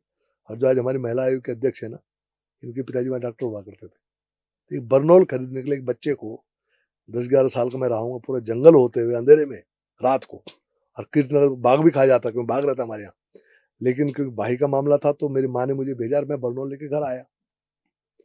और उस समय हमारे गांव में 2 फुटबॉल की टीमें होती थी, लड़कों की, खेलते थे खेतों में। और आज मेरे गांव में बिल्कुल गांव के ऊपर रोड है, देहरादून से बेहतर रोड है, व्हाइट पट्टी, 16 लाइटें लगी हुई हैं, पूरी पूरी लाइट कीर्तिनगर से लगी मेरे गांव तक, सड़क के किनारे। शायद ऐसा कहीं कमी मिलेगा आपको। मेरे गांव में एक एक घर के आंगन में मैंने यहाँ से 16 लाइटें लगवाई हुई है, लोग देख सकते हैं उसको जाके, ठीक। देलचौरी हमारा स्कूल है, इंटर कॉलेज है, वहाँ पर हमारा मेडिकल एक पीएचसी भी है। श्रीनगर में मेडिकल कॉलेज है ही है, बेस हॉस्पिटल है ही है। बिजली एक एक घर में है। सारी सुविधाएं, जिसको आप सुविधा कह सकते हैं, वो मेरे गांव में उपलब्ध है। अगर नहीं है तो आदमी नहीं, उन सुविधाओं का आनंद लेने के लिए लाभ जो लेने है के लिए आदमी नहीं है, ठीक आदमी है ना? नहीं है। ये पहाड़ की स्थिति है। तो पहाड़ में काम नहीं हुआ ऐसा नहीं कह सकते आप, काम हुआ है, लेकिन पहाड़ का जो मानस है, वो मानस उसने वो शहरों को रुक कर गया। तो सर ऐसा क्या है कि ये सरकार जो है इस तरह की पॉलिसीज नहीं बना पा रही है कि पहाड़ का आदमी पहाड़ पे रुक जाए, या जो आ चुका है वो वापस जाए? ऐसा ना, उस पर थोड़ा एक्सरसाइज करने की जरूरत है। अभी क्या है, पलायन एक बड़ा सब्जेक्ट रहता है, पहाड़ खाली हो रहे हैं, चिंता हमारी भी है, आपकी भी है, सबकी चिंता है। लेकिन ये यूनिवर्सल फेनोमेना है, ये कोई अकेला उत्तराखंड नहीं है। इसमें पूरी दुनिया की जो शहरी आबादी वो 50% से ऊपर है, भारतवर्ष में ये 30% है लगभग, और उत्तराखंड में 40% है जो शहरी आबादी है। क्योंकि शहर मेरा सब्जेक्ट रहा है, एज ए चेयरमैन, तो मुझे उसका काफी नजदीक से अध्ययन है मेरा। तो हमारे यहाँ थोड़ा ज्यादा है, शहरी आबादी ज्यादा है, लेकिन शहरों के प्रति आकर्षण लोगों में रहा है। शहर में रोजगार की संभावनाएं भी ज्यादा होती हैं, शहर में शिक्षा के अवसर भी बहुत ज्यादा हैं। और ऐसा नहीं कि शहर में जो सिर्फ सरकारी शिक्षा जो स्कूल है उनमें लोग पढ़ रहे हैं, वो तो खाली हो रहे हैं। जो प्राइवेट एजुकेशनल सेंटर्स हैं वो चल रहे हैं, तो उसके प्रति लोगों में आकर्षण है। तो उसके कारण लोग, आप कल्पना कीजिए ना, पहाड़ में 10-5 हजार की नौकरी करने के बाद में तैयार नहीं, और शहरों में जाके करने को तैयार है, जिसमें उसको किराया भी देना, रहना भी है, सब कुछ करना है। तो माइंडसेट भी तो कोई चीज है ना भाई। आप, सरकार आपको व्यवस्थाएं दे सकती है, योजनाएं दे सकती है, लेकिन वहां रहने का माइंडसेट तो वहीं के आदमी को बनाना पड़ेगा, उन योजनाओं का लाभ तो वहीं के आदमी को लेना पड़ेगा। आप जबरदस्ती किसी को गाड़ी में बिठा के ऊपर गाँव तो नहीं भेज सकते। हमारे अंदर एक इच्छा पैदा करनी पड़ेगी ना। अगर पॉलिसीज इस हिसाब से बनाई जाएं, आप एक चीज देखिए, सरकारी स्कूल में हाईली क्वालिफाइड टीचर्स होते हैं, टीचर्स है, क्योंकि सरकारी पद वही निकालते हैं जो एग्जाम पास करेंगे, हर तरह का इंटरव्यू पास करेंगे, क्वालिफाइड लोग, वो क्वालिफाइड होते हैं। उनको सैलरी मिलती है 60-80 लाख, इस हिसाब से सैलरियां मिलती हैं। लेकिन इसके बावजूद जो वेल क्वालिफाइड नहीं है और प्राइवेट स्कूलों में पढ़ा रहे हैं 10-20 हजार 25 हजार रुपए की सैलरी पे, आम जनता उस वेल क्वालिफाइड टीचर के पास अपने बच्चे को भेजने की बजाय वो जो अनक्वालिफाइड था, या मतलब कम क्वालिफाइड था, उस टीचर के पास भेजकर पढ़ाना चाहती है। मैं ऐसा सिस्टम जो आम प्राइवेट जन स्कूलों ने आप डेवलप किया है। आम जनता छोड़ दीजिए, मैं खुलेआम भाषण दिया एक शिक्षक संघ के कार्यक्रम में। मैंने कहा आप सब टीचर ये बता दो कि उनके अपने खुद के स्कूलों बच्चे में कहाँ पढ़ आपके रहे हैं? बच्चे कहाँ पढ़ रहे हैं। मैं कहा जब आपको अपनी शिक्षा पर स्वयं भरोसा नहीं तो दूसरा आप पे भरोसा क्यों करे। जबकि वो सारे वेल क्वालिफाइड हैं। नहीं मतलब जब आप अपने बच्चों को, हमारे टाइम पे तो हमारे मास्टर जो होते थे उनके बच्चे हमारे साथ ही पढ़ते थे, बिल्कुल, ऐसा माहौल था। हाँ बिल्कुल है। आज की हालत ये है कि पहाड़ों में मास्टर हैं, लेक्चरर हैं, अच्छे अच्छे पढ़े लिखे लोग हैं, लेकिन बच्चे देहरादून पढ़ रहे हैं प्राइवेट स्कूलों में। यही स्थिति है, बिल्कुल यही स्थिति है ना। तो शिक्षक को स्वयं की शिक्षा पर ही भरोसा नहीं है, वो अपने बच्चों को स्वयं ही नहीं पढ़ा रहा है, वो अपने बच्चों को पढ़ाने दूसरी जगह भेज रहा है। आम आदमी उन पर भरोसा करे क्यों, कैसे करे, अब उनके हवाले अपने बच्चों को कैसे करे। तो ये माइंडसेट है कुल मिला के। अगर नट सेल में देखो, ये बड़ा डिबेट है ये, और इसमें बहुत कुछ व्यक्ति का अपना कैरेक्टर भी इन्वॉल्व है इसमें, कि किस तरह के हम लोग हैं, किस तरह का हमारा माइंडसेट है। लेकिन राज्य बनने के बाद जिस चीज ने सबसे बड़ा सेटबैक दिया है इस स्टेट को, वह यहाँ हम अपने हिसाब से वर्क कल्चर डेवलप नहीं कर पाए। अगर इसको समेटना हो सारे विषय को, तो ये इस तरह समेटा जा सकता है कि जो वर्क, जैसे क्या हुआ, हम अलग स्टेट बने थे, हम यूपी से अलग हुए, हमारी भौगोलिक परिस्थिति अलग थी, हमारा जो सांस्कृतिक ताना बाना अलग था, हमारा जो जो जो एक कैरेक्टर होता है एक एरिया का, वो अपना एक अलग था। उसके हिसाब से हम अपने वर्क कल्चर को डेवलप नहीं कर पाए। जो जो यूपी में वर्क कल्चर था उसको इनहेरिट हमने यहाँ कर लिया, और ढर्रा वही चलता रहा, भले स्टेट अलग बन गया। आज भी वही चल रहा है। हाँ, स्टेट अलग बन गया, लेकिन ढर्रा वही चलता रहा। और इसमें लोग मेरी बात को पता नहीं समझ पाते हैं क्या है। अभी विधानसभा में भी इस विषय को लेकर बड़ी तकरार हुई थी मेरी। इसमें मैं सबसे पहला दोष मानता हूं जो पहली चुनी हुई सरकार आई एनडी तिवारी जी की।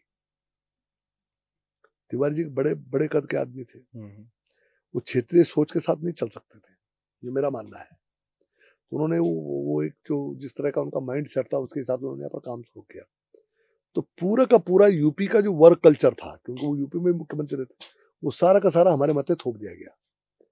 और वो करप्शन, लाल बत्तियों की भरमार, विवेकाधीन की बंदर बांटे, तो इशूज बने ना उस समय बहुत ज्यादा। ये सारा तब से चला आ रहा है, ये आज तक रुका नहीं है। आज आप देखें इन्हीं सब चीजों की वजह से नरेंद्र सिंह नेगी जी का गाना भी बड़ा प्रसिद्ध हुआ था। ये रुका नहीं है। ये वर्क कल्चर वहां से स्टार्ट हुआ। अब बाकी लोगों को क्या हुआ, अभी आप ये भी कह सकते, उसके बाद भी मुख्यमंत्री आए, ये सब हुआ, लेकिन एक चीज चली आ रही, बाकी ने उसको चलाने की कोशिश की, बदलने की कोशिश नहीं की। तो वही मैं कह रहा हूँ सर कि बदलना, वो बदला क्यों नहीं गया? नहीं, कोई ऐसा कैरेक्टर आया नहीं ना अभी तक। अब आप बताओ, मैं एक मोटी बात बताऊं, आपने उत्तर प्रदेश के 2 हिस्से कर दिए, हमको उत्तराखंड बना दिया। मुझे बताओ, क्या उत्तराखंड में एडमिनिस्ट्रेटिव रिफॉर्म्स नहीं होने चाहिए थे? बिल्कुल होना चाहिए। नया राज्य था, क्या जिलों का पुनर्गठन नहीं होना चाहिए था? क्या उन्हीं जिलों को ढो रहे हम? सही बात है। क्या हमें छोटे जिले नहीं चाहिए थे? क्या बिल्कुल होने चाहिए थे। क्या ब्लॉक स्तर पे काम नहीं होना चाहिए था?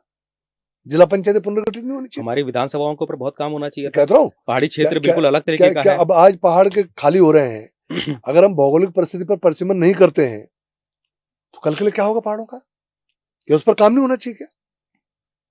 लेकिन हो क्या रहा है, बच्चे चलते रहो, जैसे चल रहा है, अब उसी में से अपने रास्ते निकालते रहो। यही तो हो रहा है, कुछ नया हटके नहीं हो रहा ना, कि कुछ नया करें, चलो देखते हैं, समझाते हैं लोगों को। लेकिन एक बड़ी बात यह है सर कि ये सारी बातें अगर आप विपक्ष में बैठ के बोल रहे होते तो हमको बिल्कुल लगता है कि हाँ आप सही बोल रहे हो। आज आप सत्ता पक्ष में हो, आपकी सरकार है, और फिर आप ये बातें बोल रहे हो जो कि होनी चाहिए और हो नहीं रही है। मैं आपको बता दूं, मैं सरकार में हूं, मैं सरकार नहीं हूं। समझ रहे ना मेरी बात को? मैं सरकार में हूं, मेरे दल की सरकार है, हाँ जी, मेरी सरकार है, मैं सरकार नहीं हूं। इसमें सारे जवाब मिल जाते हैं आपको। मैं नगर निगम में मेयर था, सरकार मेरी नहीं थी, मैंने तब भी जो चाहा किया, कांग्रेस की सरकार में भी किया। अपनी सरकार में मेरे विधायकों ने इसको जब मैंने एक्सपेंशन किया उसका विरोध किया, मैंने फिर भी किया। मेरी सरकार में हमने जो हाउस टैक्स था, कारपेट बेस्ड हाउस टैक्स लगाया, एरिया बेस्ड हाउस टैक्स लगाया, सेल्फ असेसमेंट किया। पूरा बोर्ड मेरे साथ नहीं था, फिर भी मैंने किया, फिर भी किया, क्योंकि मैं कर सकता था। मैं विनोद चमोली कर सकता था, मैं करवा सकता हूं, इसकी गारंटी नहीं ले सकता। तो ये जो विरोधी स्वभाव, प्रयास कर सकता ये जो विरोधी स्वभाव है आपका, क्या यही एक कारण है मंत्रिमंडल से बाहर रहने का? नहीं, देखिए मेरा विरोधी स्वभाव नहीं है, ये अंदर अंदर जो पहाड़ का दर्द है वो बैठा हुआ है, जो मैंने बचपन में जिया है, मेरी माँ ने जिया है। ये इसलिए तो सर विरोधी स्वभाव, और, क्योंकि बाकी और, तो और, लकीर के फकीर बने हुए हैं। और ये जो स्वभाव है मेरा, ये मेरे से जाता नहीं है, जाना भी नहीं चाहिए। मेरे से जाता नहीं है। मैं जानता हूँ इसके कारण बहुत सारी दिक्कतें मेरे सामने आती हैं, लेकिन जाता नहीं है। अभी मैं विधानसभा में मैंने मूल निवास पर बात की, आपके सामने किस्सा है, बिल्कुल है। कोई पार्टी का एजेंडा तो नहीं था। मैंने शुरुआती इसी से की कि मैं एजेंडे से बाहर बात कर रहा हूं, और मैं बोलता चला गया। मैंने नरेंद्र तिवारी जी वाली में जो बात आपसे की, वहां पर मैं उसी विषय पर बोल रहा था कि वहां से डिरेल हुआ। कांग्रेस के 2 विधायक हरिद्वार के हमारे छोटे भाई लोग हैं, अच्छे लड़के हैं, उनको लगा कि साहब तिवारी जी के लिए क्यों बोल रहा, वो पार्टी लाइन पर सोच रहे थे, वो भी ठीक थे अपनी जगह, वो मुझे बीच बीच में इंटरव्यू करने लग गए। तो मुझे गुस्से में, मैं अब जैसे आप मेरा स्वभाव देख ही रहे हैं, मेरे अंदर एग्रेशन तो है, इसमें कोई दो राय नहीं, मैं नकारता नहीं चीज, और हो सकता है ये मेरी ताकत हो, मैं आंदोलन कर रहा हूं भाई। मैंने बंदूकों, आपकी विधानसभा के लोग आपको पसंद ही इस वजह से करते हैं। बंदूकों का सामना किया है, मैंने लाठियों का सामना किया है, मैंने रासुका झेली है, मैं मौत के मुंह से निकल के आया हूं, तो एग्रेशन तो होगा ना। एक फौजी का लड़का हूं, सैनिक स्कूल का पढ़ा हुआ हूं, आर्मी बैकग्राउंड का हूं, तो एग्रेशन तो होगा मेरे कैरेक्टर होना में, भी चाहिए, मेरे कैरेक्टर में होगा। और पहाड़ का हूं, मार्शल रेस हूं, आप एक बहुत बड़ी जनता का जो मुझे है, तो आप मुखिया हैं। मुझे तो मार्शल रेस कहा जाता है ना, मेरे ब्लड में है ना, मैं क्या करूं, मैं हूं ऐसा। लेकिन जब वहां पर मैं इस विषय पे बोल रहा था, उन लड़कों ने मुझे जब इंटरव्यू किया, तो उन्होंने कहा हम उत्तराखंड नहीं। मैं कहा तुम उत्तराखंड की बात नहीं कर रहे हो, इसलिए तुम नहीं हो, होते तो तुम उत्तराखंड की बात करते। उस विषय को लेकर कांग्रेस ने देसी पार्टी कर दिया। मेरे भाव कहां थे, मैं किन भावनाओं में बोल रहा था, कहां से जोड़ रहा था। अर्थ का अनर्थ करना इसी को बोलते हैं। मैं अर्थपूर्ण बात कर रहा था, उसको अनर्थ कर दिया कांग्रेस ने। हालांकि मामला चला नहीं, क्योंकि मैं देहरादून में इतने साल से राजनीति कर, मेरे स्वभाव को जानते हैं। लेकिन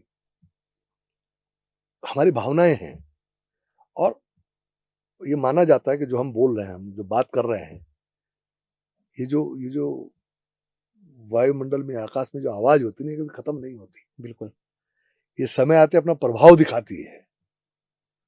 तो मैं जिन भावों से बोलता हूं, जो मैं बोल रहा हूं, ये कहीं ना कहीं प्रभाव डालेंगे, मुझ पे नहीं तो आप पे डालेंगे, किसी न किसी पे डालेंगे, और कहीं से फिर दूसरा विनोद चमोली पैदा होगा जो इसके लिए लड़ाई लड़ेगा। हम तो चाहेंगे कि आप ही इस लड़ाई को लड़ें और इस लड़ाई को आगे लेके जाएं। अवसर मिलेगा तो करेंगे, बाकी अपना जितना जिस कैपेसिटी में हम हैं उसके हिसाब से अपना प्रयास करते रहते हैं। मैंने बताया ना, मैंने मुख्यमंत्री जी पास गया गैरसैंण मसले को लेकर, मुझे क्या जरूरत थी, लेकिन मुझे लगा ऐसा होना चाहिए, तो मैंने मीडिया के माध्यम से भी बोला, मंचों से भी बोला, और मैं स्वयं मिलने भी गया। कोई पार्टी ने थोड़ा एजेंडा दे रखा मुझे। तो ऐसी क्या दिक्कत है सर कि जो मूल निवास यहाँ की जनता चाहती है, उसको यहीं के जो जनता के जनप्रतिनिधि हैं वो नहीं चाह रहे हैं? नहीं, देखिए क्या है, इसमें थोड़ा सा इसको ठीक से एक्सप्लेन नहीं किया जा रहा है। जो मैं देख रहा हूं, मूल निवास के विषय को पहाड़ और मैदान से जोड़ के देखा जा रहा है, जबकि पहाड़ और मैदान का विषय ही नहीं है। ये सही मायने में जो उत्तराखंड की पेरिफेरी है, जो हमारी बाउंड्री लाइन है, उसके अंदर के जो पुराने बासिंदे हैं, अब हरिद्वार का जो व्यक्ति होगा, चाहे ओबीसी का होगा, चाहे मुसलमान होगा, चाहे अन्य होगा, यहाँ पर वैश्य समाज के हमारे तमाम लोग हैं, हमारे तमाम पंजाबी बिरादरी के लोग हैं, ये सब लोग भी तो बहुत पहले से रह रहे हैं ना। बिल्कुल, तो ये भी तो यहाँ के मूल निवासी हुए ना। बिल्कुल मूल निवासी है। ये भी शायद सिर्फ गढ़वाली से तो नहीं है। अब मैं गढ़वाल का व्यक्ति हूँ, मेरा मूल निवास तो पौड़ी का होगा, मैं देहरादून से मूल निवासी थोड़ा बन सकता हूँ। नहीं, देहरादून से तो कोई चौहान बनेगा, कोई वालिया बनेगा, हरिद्वार से मदन कौशिक बनेंगे, शहजाद भाई बनेंगे, सही बात है, प्रणो चैंपियन बनेंगे, हरिद्वार से तो वही लोग बनेंगे ना। ये विषय पहाड़ देसी कहां से हो गया? जिनको इस पर राजनीति करनी है वो इसको देसी पार्टी करते हैं, मुझे नहीं करना है। मैं तो विषयों को ठीक प्रकार से लेके ठीक जगह ले जाना चाहता हूं। अब जिन लोगों को उस पर राजनीति करनी होती है, तो वो लोग उसको पहाड़ और मैदान से जोड़ के देखने लगते हैं। विषय ये नहीं है। और जब माननीय मुख्यमंत्री जी ने बात की, जब बीच में मूल निवास का विषय चला था, तो उन्होंने भी कहा कि भाई मूल निवास एग्जिस्ट करना चाहिए, मूल निवास की वैलिडिटी होनी चाहिए, वैलिड होना चाहिए। ये तो मुख्यमंत्री ने भी कहा। अरे कमेटी बनी हुई है, लेकिन उसके बावजूद भी इसका एक परीक्षण सख्त करने के भू कानून नहीं आ पा रहा है। लिए। अच्छा, आपको नहीं भू लगता कानून कि में थोड़ा सा अभी और कुछ करने की जरूरत है? उत्तराखंड और हिमाचल लगभग एक जैसे स्टेट हैं, लेकिन सिर्फ अपने भू कानून के ऊपर, मूल निवास के ऊपर, ये दो एक ऐसी चीजें हैं जिनके ऊपर दोनों का डेमोग्राफी और डेवलपमेंट बिल्कुल अलग लेवल पे है। नहीं, देखिए अभी थोड़ा सा माइंडसेट बदलना पड़ेगा आप लोगों को। आज की डेट में बहुत सारे मामलों में हम हिमाचल से बहुत आगे चले गए। और मैंने जो हिमाचल के मुख्यमंत्री सुक्खू जी का बयान सुना, उन्होंने कहा हमें उत्तराखंड से कंपेयर मत करो, उत्तराखंड में शहरी आबादी बहुत है, इसलिए उत्तराखंड हमसे आगे है। अब उनका ये कहना कि उत्तराखंड हमसे आगे है, मुझे बड़ा संतोष दिया इस बात में कि इसका मतलब उत्तराखंड आगे बढ़ रहा है। हिमाचल, हम तो अभी बने हैं, हिमाचल तो कब का बना हुआ है। तो ऐसा नहीं है कि हम आगे नहीं है। हम हिमाचल को अब आज की डेट में हिमाचल को आदर्श नहीं मान सकते, अब हम उत्तराखंड को आदर्श स्थापित कर सकते हैं। अब थोड़ा माइंडसेट बदलना पड़ेगा हमारे लोगों को। हम बेहतर कर रहे हैं, आदर्श तो हम मान सकते बेहतर हैं, कर रहे हैं। जैसे कि हम अपने पलायन को लेके, पलायन में हम आदर्श हैं, नहीं, हमारा पूरा पहाड़ खाली होता जा रहा है। आपने खुद बताया कि अच्छा, आपके एक ही बात अपने गांव में सारी सुविधाएं हैं, अच्छा, लेकिन आदमी नहीं है। मैं आप एक चीज बताइए, मैं दो तीन छोटी छोटी बातें हैं। पलायन हमेशा गलत होता है क्या? सर हमेशा नहीं होता, लेकिन उत्तराखंड के लिए अगर हम लेके चलते हैं तो वो गलत है। मुझे ये बात बताइए ना, अगर हेमवती नंदन बहुगुणा जी इलाहाबाद यूनिवर्सिटी नहीं गए होते तो हेमवती नंदन बहुगुणा पाते आप? सर नहीं, हम हेमवती नंदन बहुगुणा नहीं पाते, शायद कोई और पाते। थोड़ा सा मेरी बात का जवाब, थोड़ा सा मेरी वेवलेंथ के साथ मिला के देखिए अपने आप को, बिल्कुल अपने हिसाब से मत चलिए। एनडी तिवारी जी अगर वहां नहीं होते तो एनडी तिवारी मिलते आपको क्या? अजीत डोभाल अगर रुड़की और आईपीएस नहीं होते और वो एजुकेशन लेवल नहीं होता, अजीत डोभाल मिलता आपको? बिपिन रावत का वो लेवल नहीं होता तो बिपिन रावत मिलता, अनिल चौहान मिलता? कई बार पलायन अच्छे के लिए भी होता है। हर समय हमारा सिर्फ सब्जेक्ट ये होना चाहिए कि मजबूरी में कोई पलायन न करे। हाँ, लेकिन मजबूरी में कोई पलायन न करे। जो लोग, ये आपने बहुत अच्छी बात बोली सर कि मजबूरी में पलायन नहीं होना चाहिए, और जो लोग पहाड़ों में रह रहे हैं उनके हम ठीक प्रकार से देखभाल कर सकें। लेकिन आज ये हमारा सब्जेक्ट है सर, 90% पलायन मजबूरी में है। और तीसरी बात कि जो लोग सक्षम लोग हैं मैदानों में हम बैठे हुए, हम लोग रिवर्स पलायन मतलब गाँव को जिंदा करें अपने, जैसे मैं भी कर रहा हूँ। अपने गाँव जाता हूँ, मैं मकान बनाया है, आगे भी बना रहा हूँ, तो पैतृक गाँव में भी बना रहा हूँ। हमारा मूवमेंट है, मेरे बच्चे जाते हैं, हम लोग मूवमेंट करते हैं, तो हम लोग वहाँ मूवमेंट करें सर, ताकि वहाँ लोगों के साथ में हमारा इंटरेक्शन बना रहे, सरकार की योजना जीवित रहे। मैं आपको एक ऐसा एग्जांपल दे रहा हूँ जिसमें मैं खुद जुड़ा हुआ हूँ। सरकार की योजनाएं इस तरीके से बन रखी हैं और इस तरीके से इम्प्लीमेंट हो रखी हैं कि पहाड़ में रिवर्स पलायन हो ही नहीं सकता। मैं आपको अब ये इसलिए बता रहा हूँ, 5 साल हो गए हैं, मैं यमकेश्वर का रहने वाला हूँ, यहाँ से बहुत नज़दीक है हमारा गांव। लगभग 100 ऐसे लोग जो पलायन कर चुके हैं, उन लोगों ने मिलकर एक कंपनी बनाकर अपने क्षेत्र में एक डेवलपमेंट करने की कोशिश करी, एक फैक्ट्री लगाने की कोशिश करी कि जिससे कि जो वहाँ पे लोकल हैं हम उनको वहाँ रोक सकें और कुछ बाहर से जो जा चुके हैं उनको वापस ला सकें। क्योंकि अगर पहाड़ में कोई फैक्ट्री लगेगी, काम होगा तो रोजगार बनेगा। तो वो काफ़ी कुछ हमने देखा और 100 लोगों ने मिलकर एक कंपनी बना रखी है जिसका रजिस्ट्रेशन 5 साल पुराना है। 5 साल से हम उस फैक्ट्री का इनॉग्रेशन नहीं कर पाए या उसका शिलान्यास नहीं कर पाए। मतलब सिर्फ हमने कोशिश कर रहे हैं और उलझे हुए कहाँ हैं, सिर्फ और सिर्फ कागजों में, कागजी दावपेच में। हमारे को 2 साल लगे 143 के लिए। क्यों? वजह थी कि पहले 2 साल हम किसी को अंडर द टेबल कुछ देना नहीं चाहते थे। हमने बोला कि हम सही तरीके से काम करेंगे। फाइनली हमारी मजबूरी हुई, हमने बोला ये तो काम होगा ही नहीं, नहीं तो इतने दाव पेच फंस गए कि हमको, चलो हमने बोला चले जैसे भी हो तो सही, कुछ तो कर पाएंगे। आज हम लगभग 1.5 साल से बैंकों में ही घूम रहे हैं और बैंक वाले कहते हैं कि अगर आप यही फैक्ट्री कहीं प्लेन में लगाओ, आपको विदिन ए वीक आपका लोन पास हो जाएगा। पहाड़ में 10 चक्कर लग चुके हैं, हम लाखों रुपया खर्च कर चुके हैं, लेकिन हम अभी तक उसको कर ही नहीं पाए, जबकि सरकार क्या बोलती है, सिंगल विंडो सिस्टम। तो मेरे को लगता है कि सरकार को इन चीज़ों के ऊपर भी सोचना चाहिए, जिससे कि पलायन जो नहीं हुए हैं कम से कम वो रुके। ईज ऑफ डूइंग बिजनेस, मैं बताऊँ क्योंकि पहाड़ों में सर देखो रोजगार, 2-3 चीजें हैं बेसिक, जिनकी वजह से पहाड़ से पलायन नहीं होगा। सड़क जाएगी रोजगार तो चाहिए, लोग ठीक नीचे बात, आएंगे, रोजगार चाहिए, ठीक बात, रोजगार चाहिए, शिक्षा चाहिए, स्वास्थ्य चाहिए। ठीक बात। ये 3 एक ऐसी चीजें हैं जिसकी वजह से पहाड़ का आदमी नीचे आता है। पहाड़ का आदमी अपने बच्चों को लेके आएगा या बच्चों को भेजेगा शिक्षा के लिए, खुद से इसलिए आएगा, उसको मालूम है। आपने अभी खुद ही एक एग्जांपल दिया था बरनौल का, ठीक बात कि है, हुआ उसको हमारे साथ, लेने के हमारे लिए साथ आपको हुआ, कितना वो करना पड़ा। हुआ क्यों? हमारे साथ, क्योंकि स्वास्थ्य सेवाएं हमारे साथ नहीं है हुआ, इस हिसाब की। ठीक बात। वहीं शिक्षा, स्वास्थ्य, ये चीजें ऐसी हैं। और रोजगार, अगर रोजगार होगा तो आदमी रुकेगा, शिक्षा होगी तो उसके बच्चे रुकेंगे, स्वास्थ्य होगा तो तो बुजुर्ग वो होगा, पूर्णतः रुक ठीक जाएगा। बात। नहीं देखिए, मैं आपकी बात को मैंने पहले ही बोल रखा है, पहले क्लियर किया हुआ है कि यहाँ का जो वर्क कल्चर है, जो आप कह रहे हैं अंडर द टेबल के चक्कर में हम कर नहीं पाए और 143 कराने में इतना टाइम लग गया, 2 साल उसी में लग गया सर। सैंक्शनें नहीं मिल रही है, ये क्या है? वर्क कल्चर तो है। तो जैसे मैंने कहा कि जब हम राज स्टेट बनाए हैं तो हम वैसा वर्क कल्चर नहीं दे पा रहे हैं। एक तो वो ठीक करने की जरूरत है। Corruption is a part of that work culture, जिसके कारण ये सब दिक्कतें खड़ी हो रही हैं। दूसरा, जो मैंने एडमिनिस्ट्रेटिव रिफॉर्म्स की आपसे बात की, अगर एडमिनिस्ट्रेटिव रिफॉर्म्स होंगे तो चीजें बेहतर होंगी। रोजगार के अवसरों को जहां तक मैंने कहा, कोशिश कर रही है सरकार, तमाम योजनाएं चल रही हैं, लेकिन उसमें और अधिक काम करने की जरूरत है। ताकि देखिए क्या है, मैं एक सेमिनार में था, बहुत अच्छी बात एक सज्जन ने कही। उन्होंने कहा जो आप इंफ्रास्ट्रक्चर पहाड़ों पे खड़ा कर रहे हैं, आपने शरीर तो बना दिया, उसमें आत्मा नहीं आई।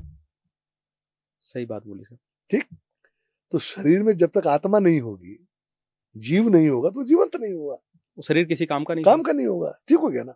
उन्होंने ये बात कही अपने डिबेटर, मैंने वहां से वो बात पकड़ी। तो मैंने कहा वहां की आत्मा क्या है? सोचिए जीवंत तो आत्मा हुआ है जो आप बोल रहे हैं, अवसर, अवसर जो एक व्यक्ति की रिक्वायरमेंट है, आय उसकी रिक्वायरमेंट है, अपने बच्चों की बेहतर शिक्षा उसकी रिक्वायरमेंट है, अपना स्वास्थ्य, अपने माता पिता का स्वास्थ्य उसकी रिक्वायरमेंट है। ये सब रिक्वायरमेंट्स है। आप ये चीज देखिए सर कि ये चीजें देने के बाद जाके वो चीज खड़ी होगी।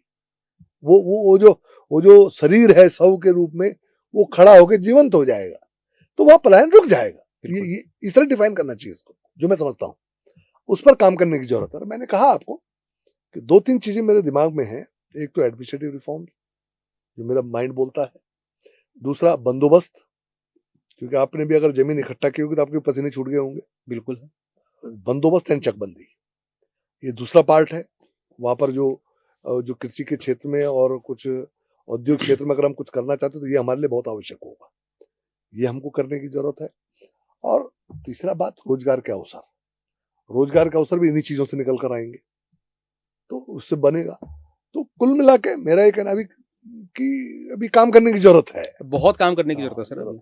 ऐसा नहीं कि दिमाग में नहीं है, चीजें हैं। जैसे पहाड़ की एक बहुत सख्त जरूरत है चकबंदी की। बोला ना मैंने तो बंदोबस्त आदेश कर दिया गवर्नमेंट ने। अब वो बहुत जरूरी है। वो होता है क्योंकि आज हो क्या रहा है सर, जो थोड़े बहुत लोग हैं वो भी खेती को खत्म कर रहे हैं। वो क्यों कर रहे हैं? उन्हें पता है कि मेरा एक खेत यहाँ पे है, दूसरा खेत आधा किलोमीटर दूर है, तीसरा खेत 2 किलोमीटर दूर है। हम उसमें भुक्तभोगी हैं। तो मैंने ये बात विधानसभा में भी उठाई थी और बाद में मुख्यमंत्री जी ने इस बात का संज्ञान मिला, मैंने कार्यक्रम में बोला, तो उन्होंने बंदोबस्त के आदेश किए हैं कि अब यहाँ पर हम बंदोबस्त करेंगे, क्योंकि गोल खाते हैं। जब तक आप खातों को व्यवस्थित नहीं करोगे तो आगे कुछ कर नहीं सकते। एक एक परिवार में इतने जनरेशन हो गई, इतने 50-50 60-60 लोग एक एक खातेदार के पास है, कैसे होगा? एक एक भूमि के मालिक। तो इच्छा शक्ति पे है, करना चाहे तो क्या नहीं हो सकता। नहीं, आदेश कर दिए, आप करेंगे, उसको भी आगे बढ़ाएंगे। कुल मिला के है कि सब लोग लगेंगे तो कुछ बेहतरी को सोचना चाहिए ना। हम हमेशा नकारात्मक क्यों सोचे? नहीं, कुछ अच्छा भी होगा, नकारात्मक अच्छा होगा। कुछ लोग नकारात्मक भी सोचने वाले जरूरी हैं, तभी हमें मालूम चलता है कि हम क्या गलतियां कर रहे हैं। अच्छा होगा, ऐसा नहीं, समझ है लोगों को, करेंगे। एक ऐसा ही डेवलपमेंट की जो इच्छाएं, मतलब एक आम नागरिक की हैं, जो मेरी समझ में आती हैं, एजुकेशन सिस्टम हमारा। आप मतलब जो हमारा एजुकेशन सिस्टम है वो ऐसा हो गया है कि आप एक चीज़ देखिए, एक बच्चा सीबीएसई बोर्ड में वो कुछ और पढ़ रहा है, आईसीएसई में कुछ और पढ़ रहा है, उत्तराखंड बोर्ड में है वो कुछ और पढ़ रहा है, हर कोई अलग अलग चीज़ें पढ़ रहा है। आपको नहीं लगता कि ये एजुकेशन सिस्टम के अंदर भी एक क्रांति की जरूरत है? इसको पूरा देखिए, इसमें भी चेंजेस आए हैं, आपको ध्यान में होगा। हम लोगों ने, हमारी सरकार ने त्रिवेंद्र के टाइम पर सीबीएसई को इंट्रोड्यूस किया था स्कूलों में, और अभी नेशनल एजुकेशन पॉलिसी आ गई है तो उसकी कुछ गाइडलाइंस आई है, तब लगभग सारा एजुकेशन पैटर्न उस पर जा रहा है। तो क्योंकि अभी शुरुआत हुई है, थोड़ा समय लगेगा, और उत्तराखंड पहला राज्य था जिसने नेशनल एजुकेशन पॉलिसी लागू की, तो धीरे धीरे हम उस ओर आगे बढ़ रहे हैं। तो समय लगेगा क्योंकि बड़ा फील्ड है, तो लेकिन धीरे धीरे जो आपकी इच्छा है, अच्छा, जो आपकी राय है, नहीं उस पर आगे बढ़ रहे हैं। इसमें एक चीज़ मैं बताना चाह रहा था सर कि आप जैसे हमने जब अपनी पढ़ाई करी तो मेरे से 2 साल बड़े मेरे भाई हैं, बड़े भाई, वो जिस भी बुक को पढ़ते थे वो रख दी जाती थी संभाल हाँ के, ठीक बात है, अगले फिर आगे और उसके बढ़ेगा। बाद मैं पढ़ता था, उसके बाद वो हमारे किसी हाँ, जानने वाले को, काम रिलेटिव आते को, थे, किसी न किसी किसी गरीब का, को चली जाती मतलब थी। वो साल दर साल चलती गई। ठीक बात है। ठीक है, जो चेंजेस होते थे वो बहुत कम होते थे या बहुत लंबे समय में होते थे चेंजेस, क्योंकि पढ़ने वाली चीजें लगभग एक जैसी होती थी। आज क्या हो रखा है कि अगर किसी के 2 बच्चे हैं, 1-1 साल का भी अंतर है, तो जो बड़े वाले ने पढ़ा है सेम स्कूल में, जो उसकी किताबें हैं वो छोटे वाले के काम नहीं आ रही है। तो ये सिस्टम आपको नहीं लगता कि ये खराब है? नहीं, देखिए इससे बड़ी बात यह है कि देश की आज़ादी के बाद से कोई नेशनल एजुकेशन पॉलिसी नहीं आई थी। ये हमारी सरकार है जिसने पहली बार एनईपी लेके आई, नेशनल एजुकेशन पॉलिसी लेके आई, और उत्तराखंड उसमें अग्रणी राज्य है जिसने उसको लागू किया। तो जो हो चुका है उस पर बहुत ज्यादा डिबेट करेंगे तो कोई उसका लाभ नहीं है। आगे जो होने जा रहा है उसको एक पॉजिटिव भाव से सुधारेंगे तो आगे चल के सुधार भी होंगे, क्योंकि वो चीजें सामने आई हैं, और पिछली एजुकेशन पॉलिसी के कारण ही ये बहुत सारी समस्याएं जो आपको दिखाई पड़ती हैं। भाई एजुकेशन तो बेस है, उसके कारण संभवतः दिक्कतें होंगी। तो नई एजुकेशन पॉलिसी जो आई है उसमें मैं समझता हूँ आगे चल काफी सुधार होने जा रहा है। मतलब गवर्नमेंट इनके ऊपर कुछ ना कुछ करेगी, काम करेगी, काम करना भी चाहिए, काम क्योंकि शुरू हो गया, उस पर काम कर रहे हैं। लेकिन आपको क्या लगता है कि इसमें कब तक देखने को मिलेगा ये चीजें? थोड़ा समय लगेगा इसमें, क्योंकि इसको फ्लो अब जो नई नेशनल एजुकेशन पॉलिसी जो बच्चे पढ़ेंगे, अब एक दिन में तो तैयार नहीं होगा बच्चा। जो उसके साथ 5-4 साल आगे काम करे, 5-7 साल में, तो उसके बाद रिजल्ट आने शुरू हो जाएंगे। तो ये तो बड़ा नहीं, मतलब मेरे को ऐसा लगता है कि स्कूल पूरे जितने भी स्कूल हैं सब में एजुकेशन जो दिया जा रहा है वो एक जैसा होना चाहिए। उसमें क्या है, उसमें जो कैरिकुलम है, नेशनल जो एजुकेशन पॉलिसी है, उसमें कैरिकुलम का बेस तय कर दिया गया है कि इस तरह से होगा। बेस है ना पूरा, तो सब उस बेस को पकड़ के चलेंगे तो निश्चित तौर पर एक ही दिशा में जाएंगे। तो अब उस पर काम हुआ है, इतना बड़ा मामला है, कोई एजुकेशन छोटा मामला थोड़ा है। नहीं, मैं तो ये चीज़ें मेरे को इसलिए लगती हैं सर, मैं इसलिए ये चीज़ें बोलता हूँ क्योंकि जैसे यूजीसी कोई छोटा मामला ये भी नहीं था, बिल्कुल। लेकिन सरकार ने बहुत जल्दी और बहुत तेज़ी से इस पे काम किया और इसको लागू कर दिया। ऐसे ये तो स्टेट लेवल की बात हो गई। अगर मैं बीजेपी के सेंट्रल लेवल की बात करूँ तो कोई सोच नहीं सकता था 370 हटाना। देखो वो एक दिन में निर्णय हो सकता था, कोई सोच नहीं सकता नेशनल एजुकेशन पॉलिसी आएगी, वो बीजेपी ले आई। अब धारा 370 हटा के उसके बाद कश्मीर को उस नॉर्मलसी पे लाने में टाइम तो लग ही रहा ना। बिल्कुल। एक डिसीजन ले लिया, डिसीजन अब टाइम लग रहा ना। अभी भी कोई ऐसा तो नहीं कि वहां पर घटनाएं नहीं हो रही, घटनाएं तो हुई ना, पुलवामा में भी हुई, लेकिन बाकी चीजें नॉर्मलाइज हुई हैं। धीरे धीरे इस पर भी रोक लग जाएगी। मैं तो एजुकेशन में इसलिए कह रहा हूँ क्योंकि ये उन सबसे बहुत आसान है वजह, क्योंकि हर बच्चे को हर साल नई किताबें ही खरीदनी हाँ तो हो गया ना, लागू तो हो तो गया। ये 1 साल के अंदर लागू किया जा अब सकता है। उसको लागू तो हो चुका है ना, मैं बता दूं आपको। ये एजुकेशन सिस्टम को जो कंट्रोल करना कर रहे हैं ना, वो हो तो गया, क्योंकि गवर्नमेंट ने कर दिया। क्योंकि हर साल मेरे को मालूम है। देखिए कई बार क्या होता है कि किसी चीज के रिजल्ट आने में टाइम लगते हैं, टाइम लगता है, ठीक है ना। कोई चीज तो इमीडिएट उसका इम्पैक्ट आ गया, किसी चीज का अब जैसे आपने धारा 370 कहा तो उसका इम्पैक्ट एकदम आ गया, क्योंकि धारा 370 लगी हुई थी, वहां कुछ व्यवस्थाएं एकदम से हटा और एकदम व्यवस्थाएं चेंज हो गई, दिख गया। ये एजुकेशन पॉलिसी है, उस एजुकेशन पॉलिसी में उस ट्रैक पर जब स्टूडेंट जाएगा तो स्टूडेंट का जो व्यक्तित्व निकल कर आएगा तो 2 दिन में तो तैयार नहीं होगा। नहीं, इसको तो स्टेप बाय स्टेप में भी रखा जा सकता है। तो कर रहे हैं ना वो लोग, कि पहले स्टेप में ये करेंगे, दूसरे में कुछ चल रहा है, ऑलरेडी चल रहा है। होना भी चाहिए। थोड़ा तो पता करिए आप, थोड़ा अपना थोड़ा बढ़ाइए रिसर्च इसमें, तो काम शुरू हो चुका है सर। रिसर्च तो बढ़ाया, लेकिन वो काम जिस दिशा में चल रहा है उस दिशा में आम जनता को राहत नहीं है। अभी ठीक हो गया है, B positive. National education policy आ गई है, प्रदेश में इम्प्लीमेंट हो गई है, उस पर काम चल रहा है, तो काम बड़ा है और फ्यूचरिस्टिक है, इसलिए उसको फ्यूचर में ही जाके वो चीजें निकल कर आ पाएंगी। जब अब से उस पर काम होगा। मैं थोड़ा सा वेट करना पड़ेगा। हाँ, मैं उसके बिल्कुल रिजल्ट आने मैंने इसलिए बोला आपको सर उसके कि रिजल्ट जब आने ये के लिए। जब ये लागू किया गया, इसके बाद हमने बहुत सारे लोगों से सर्वे किया, पूछा, तो देखो पता कब लगता है, राजनीतिक तौर पे घोषणाएं करना बहुत आसान है। ये बात मैं इसलिए कह रहा हूँ क्योंकि त्रिवेंद्र जी की एक घोषणा हुई थी कि आपको पहाड़ में अगर फैक्ट्री लगानी है, काम करना है रोज, तो आपको 143 की जरूरत नहीं है।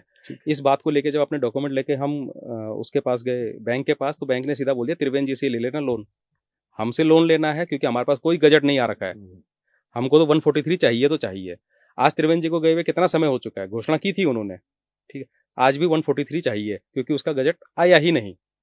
तो मैं वही बता रहा हूँ कि घोषणाएं करना बहुत आसान होता है, पता कब लगता है, प्रैक्टिकली मालूम चलता है जनता के बीच में जाके। ठीक है। तो जब हम जनता से पूछते हैं, जब हम स्कूलों के बाहर खड़े होकर उनके जो पेरेंट्स वहाँ पे खड़े होते हैं, उनसे जब पूछते हैं तो वो देखिए बताते ना, हैं कि हमको पॉलिसी का अभी रत्ती भर भी फर्क नहीं पड़ा। सब चीजों को मिक्सअप नहीं किया जा सकता।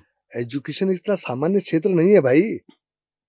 मैं पढ़ते पढ़ते बुढ़ा हो गया, मैं पढ़ते पढ़ते आज भी पढ़ाई खत्म नहीं हो रही है। मैं भी अभी पढ़ रहा हूँ सर। फिर मैं अभी इस समय MSW कर रहा हूँ सर। कहते रहा तो एजुकेशन ऐसी चीज नहीं, कल आपको नहीं, खत्म तो होगा ही नहीं। मैं इसलिए कह रहा हूँ क्योंकि सर मैं एक बच्चे का पिता हूँ और मैं वो एजुकेशन उस हिसाब से भी देख रहा हूँ और खुद भी स्टूडेंट हूँ। क्या होता है, मैं गढ़वाल में भी पढ़ा, सुन लीजिए, मैं सैनिक स्कूल में भी पढ़ा, मैं पिलानी हायर सेकेंडरी स्कूल में भी पढ़ा, मैं सीतापुर पे पढ़ा, लखीमपुर पढ़ा, कानपुर पढ़ा, दिल्ली पढ़ा, मैं पढ़ते पढ़ते इतनी जगह होके चला गया, ठीक है। लेकिन हर जगह की एक अलग छाप है माइंड पर, वो होता ही है, ठीक है ना। तो वो इम्पैक्ट डालती है, लेकिन वो लंबे समय में पता चलता है, एकदम से नहीं चलेगा, इट विल टेक टाइम। क्योंकि एजुकेशन एक ऐसी चीज नहीं है, आदमी का एक दिन में आदमी निर्माण नहीं होता है, आदमी निर्माण होने में टाइम लगता है, तो 2 दिन में थोड़ा हो जाएगा।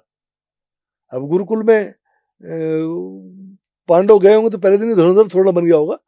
अरे सिखाते सिखाते सिखाते पता नहीं द्रोणाचार्य को कितना समय लगा होगा, और तब अर्जुन तैयार हुआ होगा। तो एजुकेशन में टाइम लगता है। लेकिन द्रोणाचार्य ने फैक्ट्री की अप्रूवल तो मिल सकती है, देखो ये बात, फैक्ट्री की अप्रूवल तो तुरंत मिल जाएगी, लेकिन व्यक्ति निर्माण जो है 2 दिन का काम नहीं है। मैं आपकी ही बात के आगे बढ़ाते हुए बोल रहा हूँ कि जो आपने बोला कि द्रोणाचार्य जी ने उनको बनाने में तो सालों लगा दिए धनुर्धर, सालों लगे, लेकिन उनको शुरुआती साल में ये मालूम चल गया होगा कि किसको धनुर्धर बनाना है, किसको गदा सिखानी है।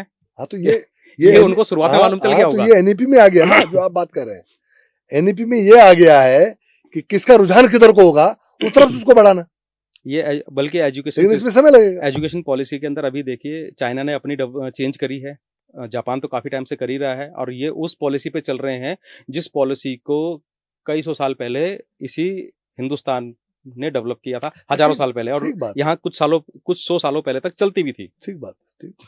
और हमने उसी को बंद कर दिया है। अरे भाई, हमने बंद नहीं किया है, इस देश को क्या क्या भुगतना पड़ा है, आप उस पर जाइए ना। 1000 साल तक जो देश गुलाम रहा, हमने मुसलमानों की गुलामी झेली, फिर अंग्रेजों की गुलामी झेली, उसके बाद भी इस पे कांग्रेस का शासन रहा, जो हिंदुस्तानी अंग्रेज थे। अब तो बड़ी मुश्किल से 2014 के बाद तो हम हिंदुस्तानी बन पाए, तब तो हिंदुस्तान के मान्यताओं पर बात हो पा रही है, सनातन की बात अब हो रही है, नई एजुकेशन पॉलिसी की बात अब हो रही है, गुरुकुलों की बात अब हो रही है, तक्षशिला अब ठीक हो रहा है, नालंदा अब ठीक हो रहा है। हिंदुस्तान तो अब बन पाए हम 2014 के बाद।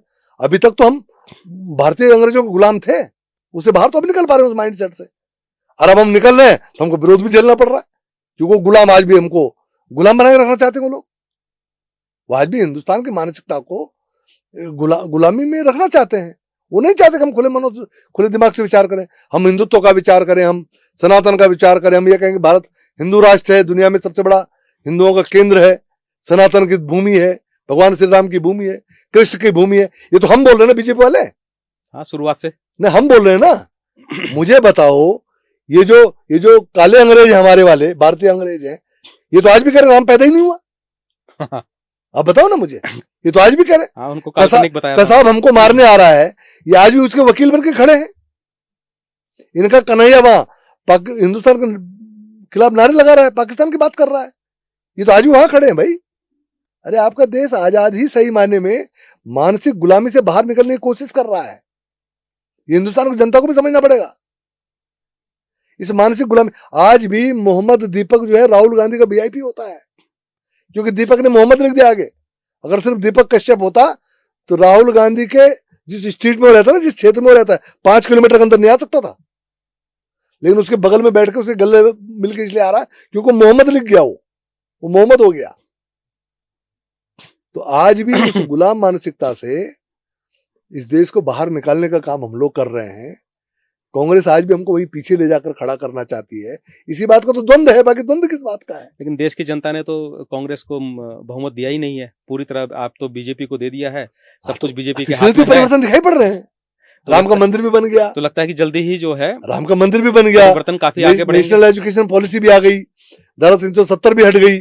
आज मेरी फौजें पाकिस्तान के अंदर घुस के रगड़ने को तैयार बैठी हुई है, चाइना के सामने डटकर खड़ी है। आज हम अमेरिका जैसे को ताल ठोक के सामना करने को तैयार बैठे हुए हैं। रसिया हमसे दोस्ती करने को बैठा हुआ है, ब्राजील हमारे पीछे घूम रहा है, इजराइल हमारे पीछे घूम रहा है, सऊदी हमारे पीछे लगा हुआ है। यही तो परिवर्तन है भाई। लेकिन रसिया तो हमारा पुराना दोस्त है। नहीं, पुराना दोस्त है, पुराना दोस्त है ना, लेकिन दोस्ती आज भी हमसे निभा रहा है ना, हमारी ताकत के हिसाब से आज भी कर रहे हैं ना। लेकिन आज जिस गरिमा के साथ हम खड़े हैं, छाती तान कर खड़े हैं, सर उठाकर देख रहे हैं, तो यही तो परिवर्तन है। ये 2014 के बाद यही तो गुलामी से बाहर निकले हम। पहले हम क्या थे? पहले हम उनके दोस्त बनते थे, अब वो हमारे दोस्त बन रहे हैं। पहले हम उनको कहते हैं हम तुम्हारे दोस्त हैं, हम तुम्हारे पीछे पीछे। आज ऐसा नहीं है, आज वो हमारे पीछे पीछे आते हैं। जिनपिंग भी कहते हैं इनसे बिगाड़ के ठीक नहीं है। ये परिवर्तन है। ये जो पिछले 11 साल के अंदर देश में जो ये चेंजेस आपने देखे हैं, सही मायने में भारत खड़ा हो रहा है, उस गुलाम मानसिकता से बाहर निकल रहा है। हमने कहा हम 2047 तक देश को पूर्ण विकसित बनाएंगे, दुनिया का सिरमौर बनाएंगे। तो हम 2047 के एजेंडे में लगे हुए हैं। कांग्रेस एक ही एजेंडे में लगा, इनको कैसे हराया जाए, देश की बेइज्जती कैसे की जाए। कपड़े उतार रहे हैं विदेशियों के सामने, भारत को नंगा करने की कोशिश कर रहे हैं। ये मानसिकता चल रही है आज भी। लेकिन हम लड़ेंगे इस मानसिकता से, देश के लिए लड़ेंगे, समाज के लिए लड़ेंगे, इसको खड़ा करेंगे। हमारी जिद है, कर करेंगे। अच्छा, राष्ट्रीय बातें हुई तो उस पर एक चीज याद आ रही है। धौलास की 20 एकड़ जमीन पे आपने कहा राष्ट्रीय सुरक्षा, राष्ट्रीय सुरक्षा को खतरा कैसे? देखिए, क्या ये मैंने नहीं कहा है, धौलास एक अलग केस है। ये विषय शुरू हुआ 2022 में, 2022 जब चुनाव चल रहे थे, और ये विषय कोई बीजेपी ने उठाया या हमें पता चला, ऐसा कुछ नहीं है। हमारी तरफ से तो कुछ था ही नहीं। 2022 में सहसपुर में एक जनसभा के अंदर अकील अहमद करके कांग्रेस के कार्यकर्ता है, उन्होंने अपना नॉमिनेशन फाइल किया था। कांग्रेस कैंडिडेट के होते हुए अपना भी नॉमिनेशन फाइल किया। तो जब उन्होंने नॉमिनेशन वापस लिया तो एक जनसभा के अंदर उन्होंने ये कहा कि मेरी प्रदेश के, उस जनसभा में हरीश रावत भी मौजूद थे, कांग्रेस के शीर्ष नेतृत्व था, कि मेरी प्रदेश अध्यक्ष से बात हुई है, मेरी शीर्ष नेतृत्व से बात हुई है, मेरी प्रभारी जी से बातचीत हुई है, और उन्होंने कहा है कि हम यहाँ मुस्लिम यूनिवर्सिटी बनाएंगे। और तब मैंने विड्रॉ किया, उस कंडीशन में विड्रॉ किया। ठीक, अब एक सेंटेंस आ गया, इसकी पुनरावृत्ति हुई धर्मपुर विधानसभा के अंदर। वह एक सभा थी, उस सभा में फिर कांग्रेस ने इस विषय को दोहरा दिया किसी ने। इन मंचों पर कांग्रेस के तमाम बड़े नेता बैठे हुए हैं, किसी नेता ने तब से लेकर आज तक इसको कंडम नहीं किया। हमने, चिंता बढ़ गई हमारी, चुनाव अपनी जगह है, हमने कहा क्या देहरादून में मुस्लिम यूनिवर्सिटी खुलेगी क्या? ऐसा तो यहाँ का ताना बाना नहीं है। तो हमने उस बात का विरोध किया, लोगों में भी आक्रोश हुआ। ये मामला तब से चला, और ये हरीश रावत जी पर ये मामला चला गया कि साहब उनके रहते हुए उन्होंने ये कहा, ये मामला चलता गया। अभी हाल ही में पता चला कि 2004 में, बाद में पता चला भी कि 2004 में धौलास में महमूद मदनी को कोई रिलीजियस इंस्टीट्यूशन बनाने के लिए भूमि दी गई, करने की परमिशन दी गई। ठीक, तो वो चीज उससे लिंक हो गई। भाई महमूद मदनी वहां कोई गीता भवन तो बनाते नहीं, बना सकते हैं क्या? कोई संस्कृत विश्वविद्यालय तो बनाते नहीं, और ना ही कोई ग्राफिक जैसी यूनिवर्सिटी बनाते। वो अगर वहां बनाते तो दारुल उलूम का कोई कुछ बनाते, देवबंदी है, वो देवबंद के इंचार्ज है, जमायत के इंचार्ज है। तो रिलीजियस इंस्टीट्यूशन का मतलब क्या होता है? वो मुस्लिम धर्म पर आधारित शिक्षा के लिए कोई इंस्टीट्यूशन बनाते, यूनिवर्सिटी बनाते। अब 100 बीघा जमीन में तो यूनिवर्सिटी बन सकती है, आराम तो से। ऐसा तो नहीं कोई स्कूल बनेगा, छोटा मोटा मदरसा बनेगा, ठीक हो गया ना। तो वो वहां से चीज लिंक हो गई, तो फिर हमने जस्टिफाई किया कि हमने कहा देखो ये यहाँ से मामला चल रहा था और ये ठीक नहीं हो रहा है, ठीक है। तो और इसमें भी जब कुछ और फाइंडिंग सामने आई हमारी, तो पता चला कि आईएमए ने इसका विरोध किया था उस समय। ये सेंसिटिव जगह है, आईएमए है यहाँ पर देश के अफसर तैयार होते हैं आर्मी के, इसके इतने नजदीक पर कोई इस तरह का इंस्टीट्यूशन नहीं होना चाहिए, उन्होंने विरोध किया उसका। तो आईएमए का विरोध, इसको सामान्य तौर पर तो नहीं लिया जा सकता। लेकिन आईएमए तो वहां से कई किलोमीटर दूर है। नहीं, ये आप बोल रहे हैं ना, जिस आईएमए ने विरोध किया, हमने तो नहीं कहा, हम आईएमए पे तो गए नहीं विरोध करना, निकले तुम विरोध करो ना, हमारे कहने से करने वाले। अगर आईएमए एडमिनिस्ट्रेशन ने उसका विरोध किया, आर्मी ने उसका विरोध किया, तो कुछ उनकी फाइंडिंग्स होंगी, कुछ उनकी दिक्कतें होंगी, उसके कारण किया होगा। हम तो फौज के साथ खड़े हुए ना, हमने कहा हमारी फौज ने कहा कि नहीं होना चाहिए, सही बात, ठीक, हम उसके साथ खड़े हुए और हमने कहा कि हाँ भाई कांग्रेस ने सब किया। अब उसको डाइवर्ट करने के लिए क्या हुआ कि बाद में उसकी प्लॉटिंग हो गई। अब वो जमीन सही बेची गई, सही खरीदी गई, ये मेरा सब्जेक्ट नहीं है, ये सब्जेक्ट तो डिस्ट्रिक्ट एडमिनिस्ट्रेशन। मेरा सब्जेक्ट ये है कि कांग्रेस वहां पर एक रिलीजियस इंस्टीट्यूशन बनाना चाहती थी, वो मोहम्मद मदनी को उन्होंने परमिशन दी थी उसके लिए, जमीन खरीदने के लिए। ये कांग्रेस पर आरोप स्टेब्लिश हो गया। अब इसमें तो कुछ कोई स्पष्टीकरण तो बचा ही नहीं ना, स्टेब्लिश हो गया। अब वो वर्तमान में नहीं बनी, तो इसलिए नहीं बनी कि आईएमए ने बनने नहीं दिए, हम लोगों ने बनने नहीं दी, इसलिए बना नहीं पाए। मौका मिल जाता तो बना देते, यही तो कहेंगे आज की डेट में। तब तो विवाद का विषय ही नहीं, वो तो स्टेब्लिश हो चुका है। और हम ऐसे गतिविधियां होने नहीं देंगे, हमारी भी तो जिम्मेदारी है, देवभूमि है। हम उत्तराखंड को देवभूमि मानते हैं, इसके देवत्व को बचाने के लिए आगे तो आना पड़ेगा ना। और अगर इस तरह से होता रहा तो देवत्व बचेगा कैसे? नहीं बचेगा ना, बिल्कुल। हमको बचाना तो पड़ेगा, कुछ लोगों को खपना तो पड़ेगा उसके लिए। अब उसमें नफा नुकसान देखे बगैर अपनी जिम्मेदारी का निर्वहन करना पड़ेगा, हम अपनी जिम्मेदारी निभा रहे हैं। अच्छा सर, एक चीज और भी देखी गई है कि आप जो है सरकारी कार्यक्रमों से बड़े दूर रहते हैं। नहीं, मैं अनावश्यक नहीं जाता, जहां मेरी विधानसभा का कुछ संबंध रहता है तो मैं जाता हूँ, क्योंकि समय बहुत लगता है। मैं, आप इतने दिन से मुझे यहाँ बुला रहे हैं, मैं यहाँ नहीं आ पा रहा हूँ क्योंकि मेरा समय किसी और काम में था। आज मेरे क्षेत्र में मुझे कार्यक्रम रोकने पड़े, मुझे कार्यक्रम रोकना पड़ा ना आपके ब्रॉडकास्ट के लिए। बिल्कुल। तो मैं इस समय क्षेत्र में होता, मेरे कुछ काम चल रहा होता, तो मेरा काम प्रभावित ना हो, मैं इसका प्रयास करता हूँ। अन्यथा ऐसा नहीं है, जब जब जरूरत होती मैं जाता हूँ। सर 4 साल तो हो गए हैं सरकार को इस टेन्योर में, तो लेकिन मंत्रिमंडल का विस्तार हर साल सुनने में आता है, लेकिन हो नहीं रहा। हम लोग भी सुनते हैं। तो इसके पीछे कारण क्या है? हम लोग सुनते हैं, ध्यान नहीं देते क्योंकि हमें पता है ऐसा कुछ नहीं होने वाला। अच्छा, होने वाला ही नहीं है, कुछ नहीं, सब मतलब ये अगला साल भी ऐसे ही जाएगा। अरे कोई नहीं, अब चला जाए पूरा 4 साल निकल गए और सरकार जितने हैं उतने में बेहतर काम कर रही है, क्या दिक्कत है? तो आपको नहीं लगता कि अगर आपके जैसे कुछ लोग मंत्रिमंडल में होते तो काम और अच्छा हो सकता था? क्योंकि जैसे आपने खुद ही बताया कि जब आप के हाथ में नगर निगम था, आपने बहुत अच्छा काम किया, आपने आउट ऑफ ट्रैक जाके भी काम किया, दबाव के बावजूद आपने काम किया। तो ऐसी स्थिति में अगर आपके पास भी कोई मंत्रिमंडल होता, कोई विभाग होता, तो उसमें काम और अच्छा होता। तो हो सकता है लोग सोच रहे हैं ट्रैक से बाहर न चला जाए, इसको रहने दो। ये भी तो हो सकता है। अब क्यों कुछ समय छोटी संस्था थी तो वो झेल पाए, अब सरकार में कोई आउट ऑफ ट्रैक चला जाए तो कैसे झेलोगे? लेकिन सर उन्होंने कहा इसमें यही ठीक है, इसको यहाँ मत लाओ है। क्या दिक्कत, ऐसा हो जाता है। मतलब मंत्रिमंडल से दूरी की वजह ये भी है, हो भी सकता है। अब पता नहीं क्या सोच रहे होंगे ऊपर वाले। भाई हम जो कुछ हैं, अब संगठन तो मेरा माई बाप है। सही बात है। मैं अपने औलाद के बारे में, संगठन तो बाप हुआ ना, माँ बाप हुआ ना, अपने औलाद के बारे में सबको पता रहता है क्या है, तो उनको भी पता है मेरा बेटा कैसा है, ये क्या क्या कर सकता है, ये मेरा बेटा कैसा है। तो कई बार होता है भाई इसको मत भेजो, ये आफत कर देगा, उन लोग इसको ऐसे रहने दो, ठीक है। इसका मतलब तो ये हुआ कि संगठन ही चाहता है कि कुछ अच्छे काम ना हो। लेकिन वैसा जब संगठन को कोई उठापटक करानी होगी ना, फिर कहेंगे लाओ कहाँ बैठा है, इसको भेजो आगे, यही निपटेगा सबसे। तो ये भी तो हो सकता है। हर आदमी का एक स्ट्रेंथ होती है, किसी कुछ ताकत, किसी कुछ ताकत। तो बिना ताकत के तो मैं भी नहीं हूँ। हाँ, मेरी ताकत की आवश्यकता जब पड़ेगी पार्टी को, पार्टी मेरे हाथ में सौंपेगी। देखो सर, आपने बिल्कुल सही बोला कि आपके लिए संगठन जो है वो एक पेरेंट की भूमिका में है, ही है। लेकिन संगठन के लिए जनता उस पेरेंट की भूमिका में है, हम्म। क्योंकि जन कहते हैं जनता ही बिल्कुल जनार्दन है, बिल्कुल, सेवा ही संगठन है, हम जो बोलते हैं, ठीक है। हम बोलते लेकिन यही हैं, सेवा ही उस संगठन है। उस जनता के भले के लिए तो ऐसे कार्य करने चाहिए।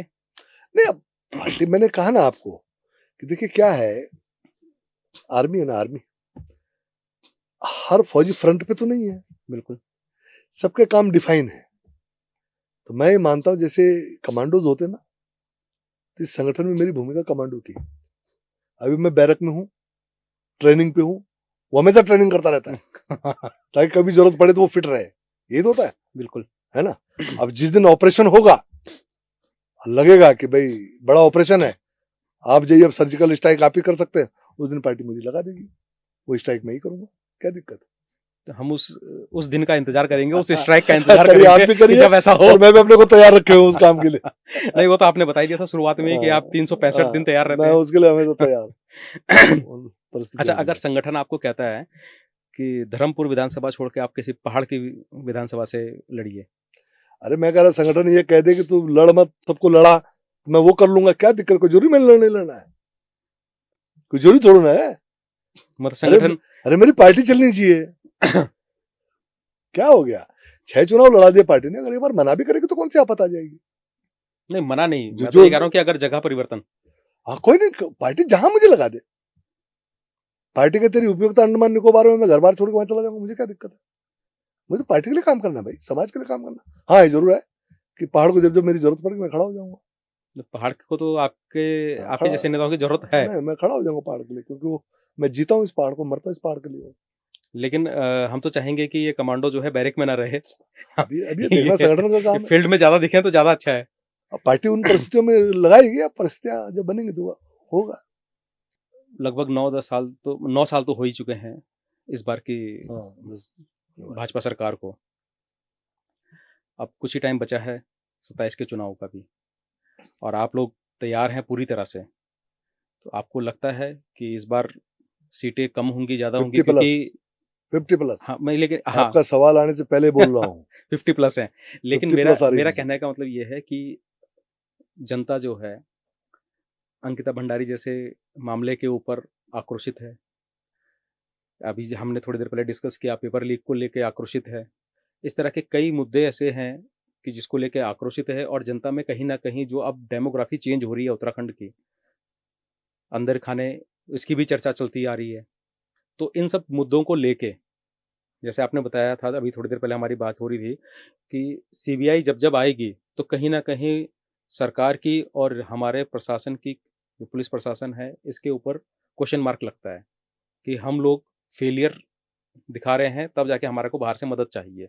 तो ऐसी कंडीशन में क्या जनता भरोसा जता पाएगी इतना कि आपको 50+ में ले जाए? देखिए मैं आपको बताऊं, कुछ इश्यूज हैं। एक इशू नकल वाला हो गया, सीबीआई हम लाए नहीं है, सीबीआई बुलाई गई है विपक्षियों द्वारा, हमको लानी पड़ी है, नहीं तो हम सक्षम थे उस मामले से निपटने के लिए। ठीक, अंकिता भंडारी का मसला हुआ, अंकिता भंडारी पर जब हम लोगों ने पहले एसआईटी बिठाई, आज 3 अभियुक्त उम्र कैद की सजा काट रहे हैं, ठीक हो गया। उस समय भी लोग कोर्ट में गए थे कि सीबीआई जांच कराई जाए, कोर्ट ने कहा नहीं, सही दिशा में जांच जा रही है, सीबीआई जांच के लिए कोर्ट ने डिनाई कर दिया, यहाँ तक लगे सुप्रीम कोर्ट ने तक डिनाई किया है। इसका मतलब हमने उसमें भी ईमानदारी बरती है और हमने अपना काम किया है। आज परिस्थितियां बनी, फिर सीबीआई के लिए दबाव बना, तो हमने कोई हाथ खड़े नहीं किए, हमने कहा ठीक है सीबीआई जांच कराते, सीबीआई जांच हो रही है, क्योंकि अगर आपको सीबीआई जांच पर ही भरोसा तो हम कर लेते हैं। तो हमने जैसा जैसा पब्लिक ने चाहा, उत्तराखंड के लोगों ने चाहा, हमने वैसा वैसा किया है जो एक संवेदनशील सरकार को करना चाहिए। हमने पब्लिक की तो बात मानी ना, यही तो हमसे अपेक्षा करते हैं, तो हमने किया। अब जो डेमोग्राफिक चेंज की आप बात कर रहे हैं, तो डेमोग्राफिक चेंज का ही तो हमारा झगड़ा है कि कांग्रेस यहाँ की डेमोग्राफी बदलना चाहती है और हम उसको बचाने में लगे हुए हैं, हम उसकी लड़ाई लड़ रहे हैं। तो उसमें तो पब्लिक हमारे साथ खड़ी होगी ना।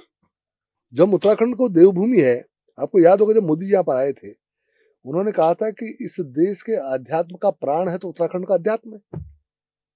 अभी प्रधानमंत्री का उत्तराखंड के मंच पर आकर बोलना इतनी बड़ी बात कहना, तो उत्तराखंड के लोगों की जिम्मेदारी बढ़ जाती है। हमारी भी समझ में आता है कि आखिर पूरे देश के अंदर उत्तराखंड कहाँ स्टैंड करता है आध्यात्म के क्षेत्र पर, सनातन के क्षेत्र में, तो हम उसी को तो बचाने की लड़ाई लड़ रहे हैं ना। और मैंने कहा है कि अगर आपको उत्तराखंड का देव तो बचाना है तो कांग्रेस को मिटाना पड़ेगा, क्योंकि जब तक ये जिंदा रहेगी, क्योंकि इनका कैडर ही यहाँ का डेमोग्राफी बिगाड़ रहा है, तो आपको पहले इसको निपटाना पड़ेगा, ताकि न रहे बांस न बजेगी बांसुरी। अगर ये बांस ही खत्म हो जाए तो ये कैडर का जो डेमोग्राफी चेंज का इनका जो अभियान चल रहा है ये वहीं निपट जाएगा।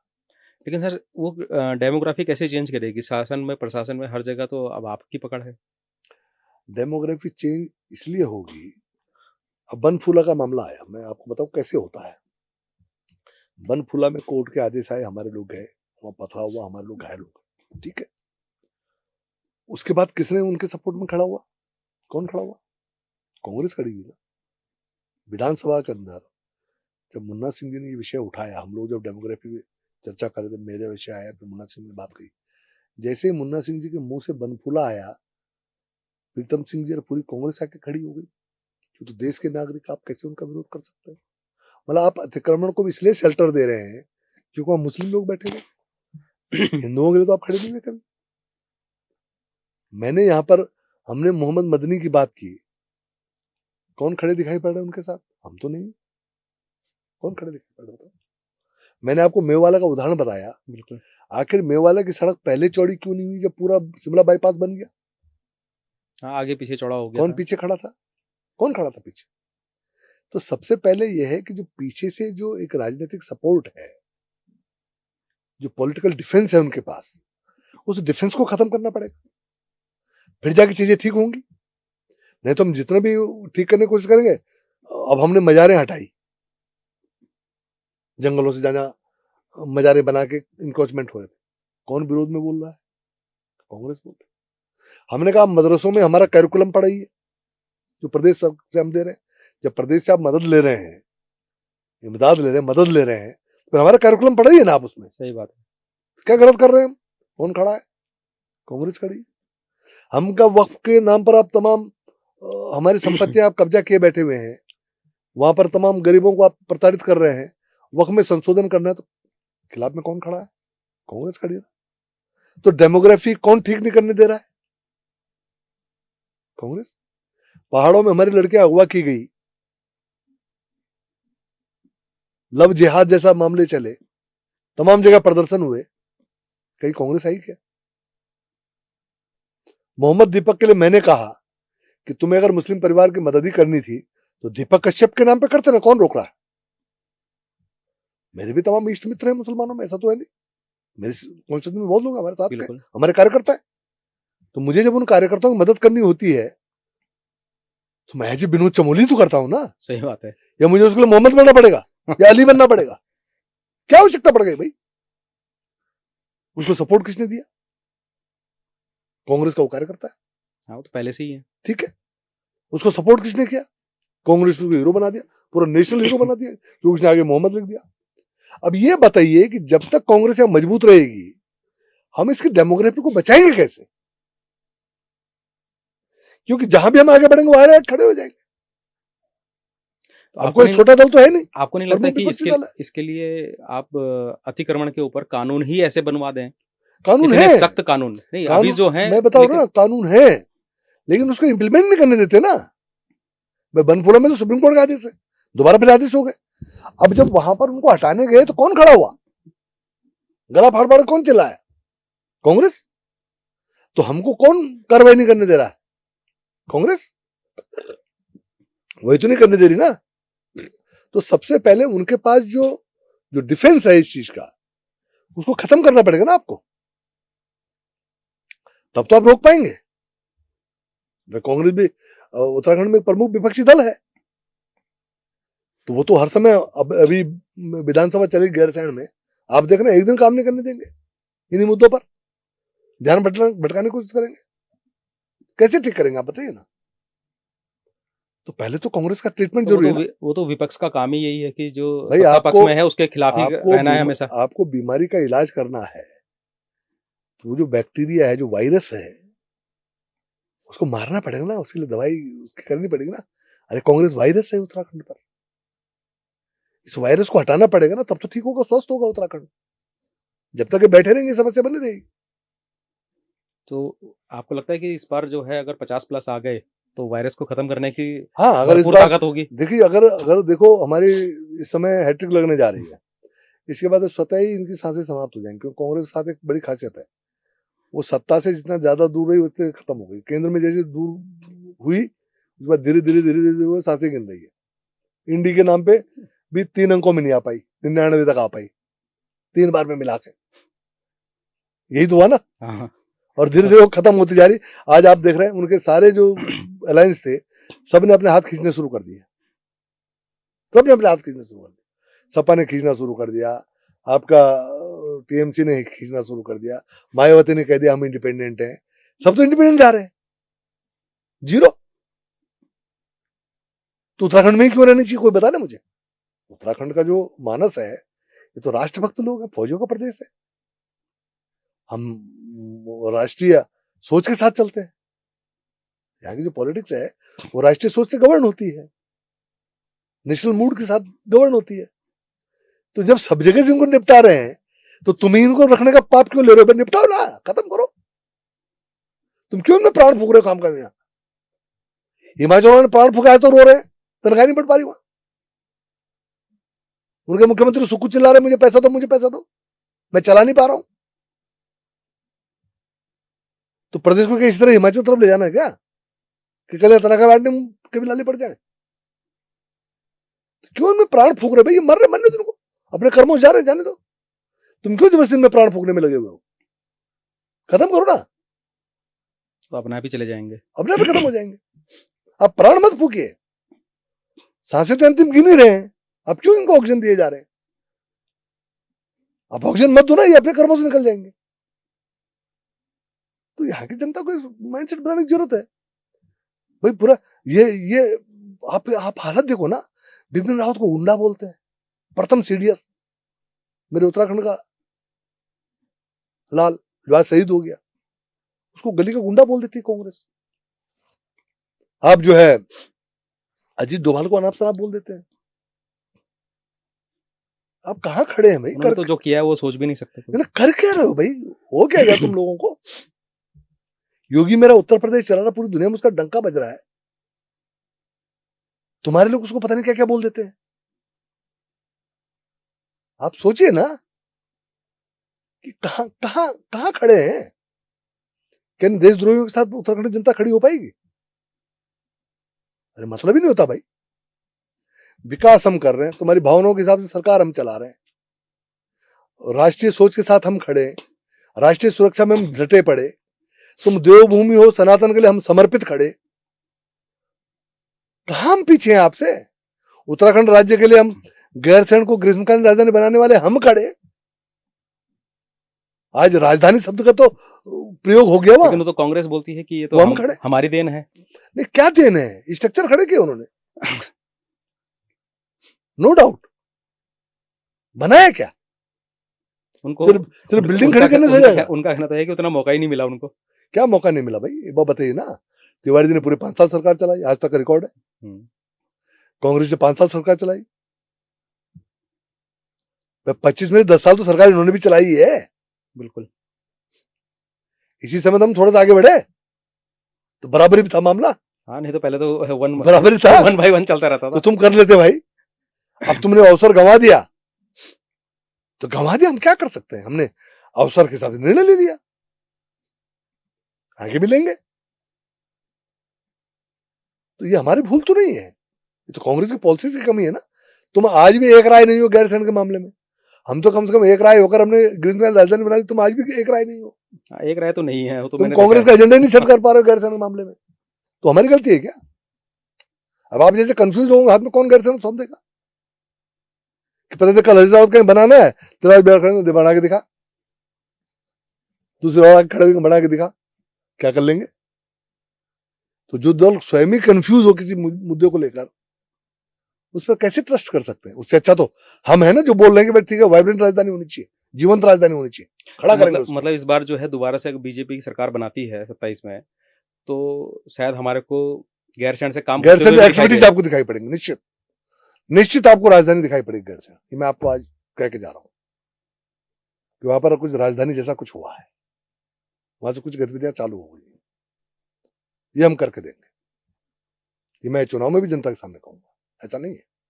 अच्छा, पिछला कुछ समय ऐसा रहा है भाजपा के लिए ही कि सीएम साहब के जाने का बड़ा आवाज उठने को आई थी कि आज जा रहे हैं, कल जा रहे हैं, अभी जा सकते हैं, तभी जा सकते हैं, इस तरह का। ऐसा कुछ नहीं है। देखिए, कई बार मैं ये देखता हूँ कि मीडिया में भी बहुत सारी चीजें चलती रहती हैं, जबकि उसमें वजह यथार्थ नहीं हुआ करता है, नहीं होता, अनुमान लगाया जाता है, गॉसिप से हैं, लोग ऐसे चलाते रहते हैं। ऐसा नहीं है। त्रिवेंद्र जी जब गए थे तो कोई गॉसिप नहीं थी,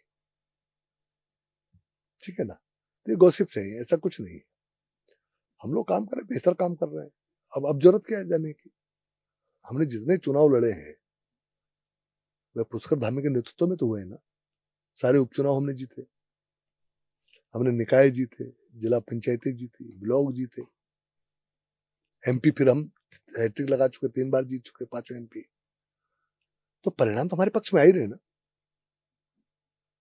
तो क्या आवश्यकता हमको इस माहौल को खराब करने की, डिस्टर्ब करने की। तो क्या 27 में भी सीएम धामी दिखाई देंगे? क्यों नहीं दिखाई दे?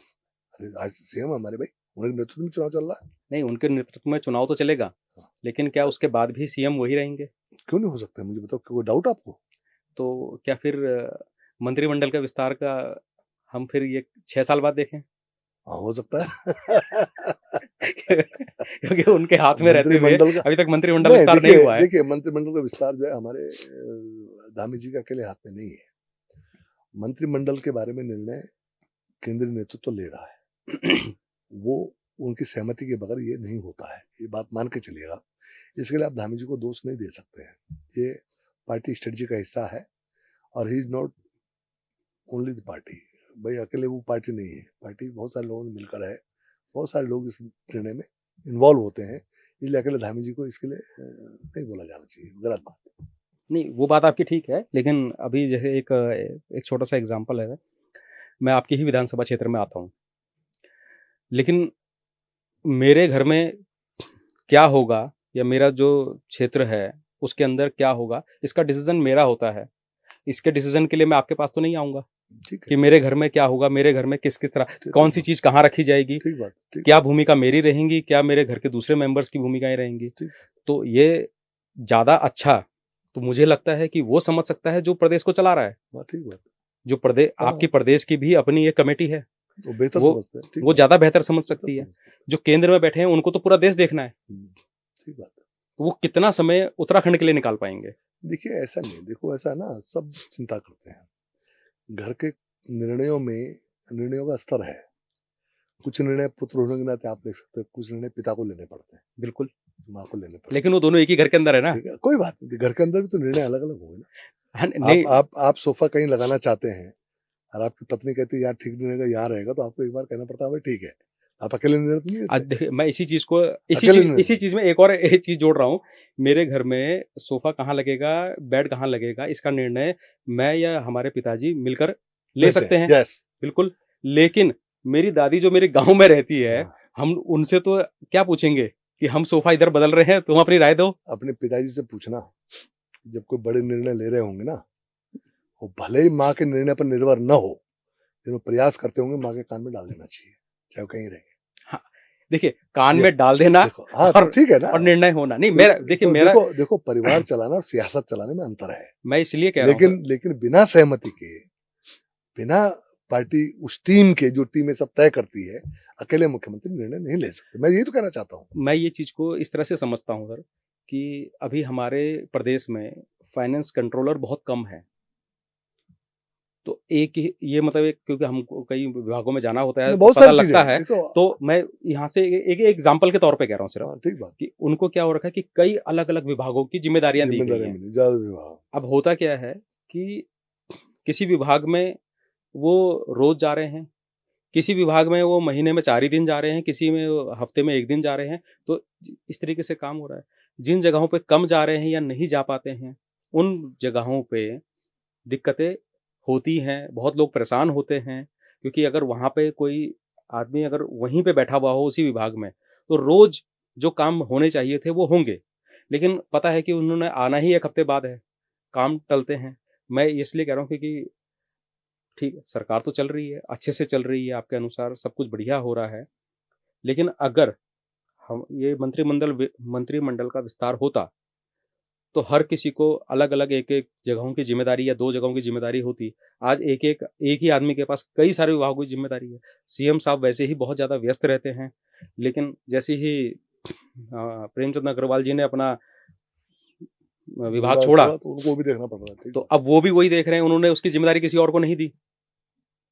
वो भी उन्होंने तो ये क्या मतलब यहाँ पे क्या कि उनको किसी और के ऊपर भरोसा नहीं था? नहीं देखिए ऐसा नहीं है, देखो ना आप यहाँ बैठ के कह सकते हैं, लेकिन जिन लोगों को निर्णय लेना, मैंने आपको कहा ना कि निर्णय अकेले सीएम नहीं ले सकते, निर्णय लेने वाली टीम है बाकायदा, उसको निर्णय लेना होता है। अब उनका अपना अपनी फाइंडिंग्स होंगी, काम चल ही रहा है, काम पर तो कोई प्रभाव पड़ा नहीं। हमने तमाम बड़े-बड़े कानून बनाए, तमाम बड़े-बड़े निर्णय लिया, इसी टीम ने लिया है। तो मैं नहीं समझता कि उसको बहुत ज़्यादा कोई गंभीर मामला है, उसको बहुत ज़्यादा छोटा प्रदेश है, काम चल रहा है, क्या दिक्कत है? नहीं, प्रदेश तो छोटा है सर, लेकिन काम बहुत है प्रदेश के अंदर अभी बचे हुए, आप ही ने बताया था। ठीक है सर, कोई बात नहीं। 2027 के लिए हमारी तरफ से बहुत-बहुत आपको शुभकामनाएँ हैं सर, धन्यवाद। कि आपकी सरकार आए और हम चाहेंगे मतलब मेरी दिली तमन्ना है कि मैं उस कमांडो को जो है फ्रंट लाइन में लड़ते हुए देखूँ, हाँ, ठीक जो अभी बैरक में है। है। आज के लिए सर ठीक है, बहुत-बहुत धन्यवाद।